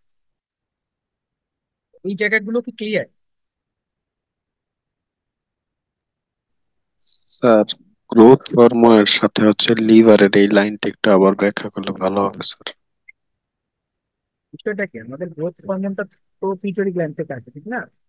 পিটুইটারি গ্ল্যান্ড থেকে গ্রোথ হরমোন রিলিজ হওয়ার জন্য আমাকে হাইপোথ্যালামাসের গ্রোথ হরমোন রিলিজিং হরমোনকে কি হতে হবে? স্টিমুলেট। এখন গ্রোথ হরমোন রিলিজিং হরমোনকে স্টিমুলেট করার জন্য একটা আইজিএফ-1, আইজিএফ শব্দটার মানে হচ্ছে ইনসুলিন লাইক গ্রোথ ফ্যাক্টর, এই ফ্যাক্টরটা লিভার থেকে রিলিজ। এটা সোজা কথা হচ্ছে এটা একটা প্রোটিন, যে কোনো প্রোটিনই লিভার থেকে রিলিজ হয়। গ্রোথ হরমোন সরাসরি আমার গ্রোথ করে না। আমার যে মাসেল বাল্ক বাড়তেছে, ব্রেইন ব্রেইনের বাল্ক বাড়তেছে, মেটাবলিজম হচ্ছে, গ্রোথ হচ্ছে, এটা সরাসরি গ্রোথ হরমোন আমার এই অ্যাক্টিভ টিস্যুর উপর গিয়ে বাইন্ড করে না। গ্রোথ হরমোন লিভারে কাজ করে, লিভার থেকে আইজিএফ রিলিজ করে, আইজিএফ গিয়ে আমার টার্গেট অর্গানে দিচ্ছে। কথা বুঝতে পারছো? এই জন্য আমরা স্ক্রিনিং টেস্ট হিসেবে কখনোই গ্রোথ হরমোন চেক করি না, আমরা চেক করি কি? আইজিএফ। কারণ যার গ্রোথ হরমোন বেশি সে লিভারকে স্টিমুলেট করে বেশি বেশি আইজিএফ রিলিজ করে ফেলবে। ঠিক আছে? এই জন্য এটা লিভার কথাটা এখানে আসছে। ক্লিয়ার? জি স্যার, বুঝতে পারছি স্যার। আচ্ছা, তাহলে এখানে ইনভেস্টিগেশন ভিতরে সাধারণত আমরা বায়োকেমিক্যাল টেস্ট গুলোই মেইনলি এখানে করে থাকি। এবং স্যাম্পলটা কখন নিব এটা খুব ইম্পর্টেন্ট। কারণ কি? কারণ কিছু কিছু হরমোন আছে যে এরা সার্কাডিয়ান রিদমে রিলিজ হয়, যেমন গ্রোথ হরমোন রাতের বেলা, খুব সকালে বেশি রিলিজ। দিনের বেলা গ্রোথ হরমোন নিলে আমার আশানুরূপ স্যাম্পল আমি নাও পেতে পারি টেস্ট। কর্টিসল অলওয়েজ নিতে হয় হচ্ছে মিড নাইট, লেট নাইট বা আর্লি মর্নিং। দুপুরে ইচ্ছা হলো আমি একটা কর্টিসল নিয়ে টেস্ট করলাম, হবে না। 9 AM কর্টিসল। এই যে ব্যাপারটা স্যাম্পলটা কখন কালেক্ট করতেছি এটা খুব important, because the hormones are release in a pulsatile fashion. সকালে কেউ বেশি, রাতে কেউ কম, রাতে কেউ বেশি, সকালে কম। এই রিদমটাকে বলা হয় সার্কাডিয়ান রিদম। এইটা ইনভেস্টিগেশন যে করবে তাকে জানতে হবে যে আমি কখন করবো। তো সাধারণত আমরা যেটা দেখি যে কর্টিসল গুলো মর্নিং এ বেশি রিলিজ হয়, এই জন্য কর্টিসল গুলো সাধারণত আমরা আর্লি মর্নিং এ টেস্ট। বাকিগুলো কর্টিসল গ্রোথ হরমোন ছাড়া বাকিগুলো যে কোনো সময় টেস্ট করা যায়, স্ট্রোজেন, প্রোজেস্টেরন। বাট এই কর্টিসল টেস্ট করার ক্ষেত্রে আমাদেরকে মাথায় রাখতে হবে 9 AM কর্টিসলটা আমরা টেস্ট করি। আর হচ্ছে কালেকশন করার পর আমি কিভাবে হ্যান্ডেলিং করতেছি, আমি কালেকশন করে রেখে দিলাম তা হবে না। স্পেশাল টিউবে অ্যাজ সুন অ্যাজ পসিবল আমি ল্যাবরেটরিতে নিয়ে যাবে, আদারওয়াইজ যেটা হবে এইগুলো ব্রেকডাউন হয়ে আমার দেখা যাচ্ছে যে আমার ভ্যালুস গুলো কমে যাবে। তো এই হচ্ছে মূলত আমাদের স্যাম্পল রিলেটেড প্রবলেম গুলো।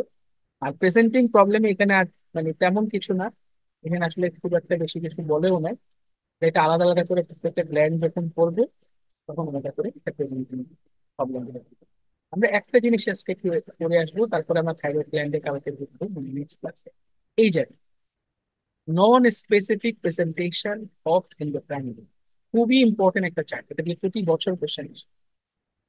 এন্ডোক্রাইন ডিজিজ আছে কি আছে না, একটা পেশেন্টের কোন সিমটম গুলো শুনলে আমি কি কি চিন্তা করবো। যেমন অনেক পেশেন্ট যখন আপনারা চেম্বার করা শুরু করবেন, জাস্ট ফিমেল পেশেন্ট গুলো এসে বলবে ল্যাথার্জি, ডিপ্রেসড, ল্যাথার্জি, কাজ করতে ভালো লাগে না, সারাদিন ঘুম আসে, হ্যাঁ, কনসেন্ট্রেশন পুয়ার, ল্যাথার্জিক। এদেরকে তখন চিন্তা করতে হবে যে am I dealing with any hypothyroid, diabetes, তারপরে হচ্ছে অ্যাডিসনস, কুশিং। আর ল্যাথার্জির আরেকটা ইম্পর্টেন্ট কারণ হচ্ছে loss of libido, that is hypogonadism. আমার এক্সপিরিয়েন্সে যেটা দেখি ম্যাক্সিমাম ক্ষেত্রে পেশেন্ট হাইপোটেনশন অথবা ডায়াবেটিক। তাহলে আমাকে এটা মাথায় রাখতে হবে যে লেথার্জি নিয়ে আসছে, ডিপ্রেশন, পেশেন্টটা কি থাইরয়েডের সমস্যা আছে কিনা, ডায়াবেটিস আছে, গোনাডাল কোনো প্রবলেম আছে কিনা, পুশিং আছে কিনা, অ্যাডিশন। প্যারাথাইরয়েড আসলে লেথার্জি আসতে পারে, রেয়ার। একটা পেশেন্ট বললো যে স্যার ওয়েট বেড়ে গেছে, এখানেও আমাকে হাইপোথাইরয়েড চিন্তা করতে হবে, পুশিং চিন্তা, পলিসিস্টিক ওভারি সিনড্রোম বলতে। ওয়েট লস হচ্ছে, তখন চিন্তা করতে হবে হাইপার থাইরয়েড। হাইপার থাইরয়েডে কিন্তু significant weight loss, diabetes mellitus বিশেষ করে টাইপ 1 এর weight loss, adrenal insufficiency weight loss. তাহলে দেখেন আমার সিমটম অনুযায়ী আমি চিন্তা করব আমার ডিসঅর্ডার। একটা পেশেন্ট এসে বললো এক্সেসিভ থার্স্ট, এক্সেসিভ মিউচুরেশন, পলিউরিয়া, পলিডুপসি, আমরা তো প্রথমেই ডায়াবেটিস, হয় মেলাইটাস না হলে ইনসিপিডস। এর পাশাপাশিও কিন্তু আরেকটা ডিসঅর্ডার আছে, এটা হচ্ছে কম সিনড্রোম। কম সিনড্রোমের পেশেন্টদের কিন্তু কি থাকতে পারে, পলিউরিয়া, পলিডুপসি। হিট ইনটলারেন্স বললেই আমরা বোঝা যায়, হিট ইনটলারেন্স বা কোল্ড ইনটলারেন্স, হাইপোথাইরয়েড বা হাইপারথাইরয়েড। পালপিটেশন, হাইপোথাইরয়েড মানে থাইরোটক্সিকোসিস অথবা ফিউক্রোমোসাইট। আমি সবসময় একটা জিনিস সবার সাথে শেয়ার করি, আমার একটা স্টুডেন্ট ছিলাম যখন থার্ড ইয়ার, ফোর্থ ইয়ারে, ফিফথ ইয়ারে পড়তাম, তখন হচ্ছে আমি একটা স্টুডেন্ট পড়াতাম, হচ্ছে মেডিকেল এডমিশনে। সে হঠাৎ করে বললো যে তার বোন, বড় বোন, তার এই ফ্রিকুয়েন্টলি প্রেশার বাড়ে, প্রেশার কমে, এবং যখন প্রেশার বাড়ে প্রচন্ড পরিমাণে হেডেক হয়, সোয়েটিং হয়। তখন আমি প্রথম প্রথম এডমিশন করা শুরু করি এবং এমআরসিপি এর জন্য প্রিপারেশন। তো এন্ডোক্রাইন সিস্টেমে তখন এক ফিউক্রোমোসাইটোমাটা তখন করছে। ফিউক্রোমোসাইটোমাটা এরকম এপিসোডিক হেডেক, চেস্ট পেইন, তারপরে হচ্ছে পালপিটেশন, এবং episodic raising of blood pressure. আমি জাস্ট তখন বললাম যে পেশেন্টকে মিটানাফ্রিন আর পারলে এমআরআই অফ দ্য, এবং রিয়েলি আমার এখন এই ফিউক্রোমোসাইটোমাটা কখনো ভুল হবে না। ওই পেশেন্টের মানে ওই স্টুডেন্টের মেয়ে মানে বোনের, বড় বোনের ultimately she was diagnosed as pheochromocytoma. এবং ফিউক্রোমোসাইটোমার একটা রুল অফ 10 আছে: 10% ম্যালিগন্যান্ট, 10% বিনাইন, 10% বাইলেটারাল, 10% ফ্যামিলিয়াল, এরকম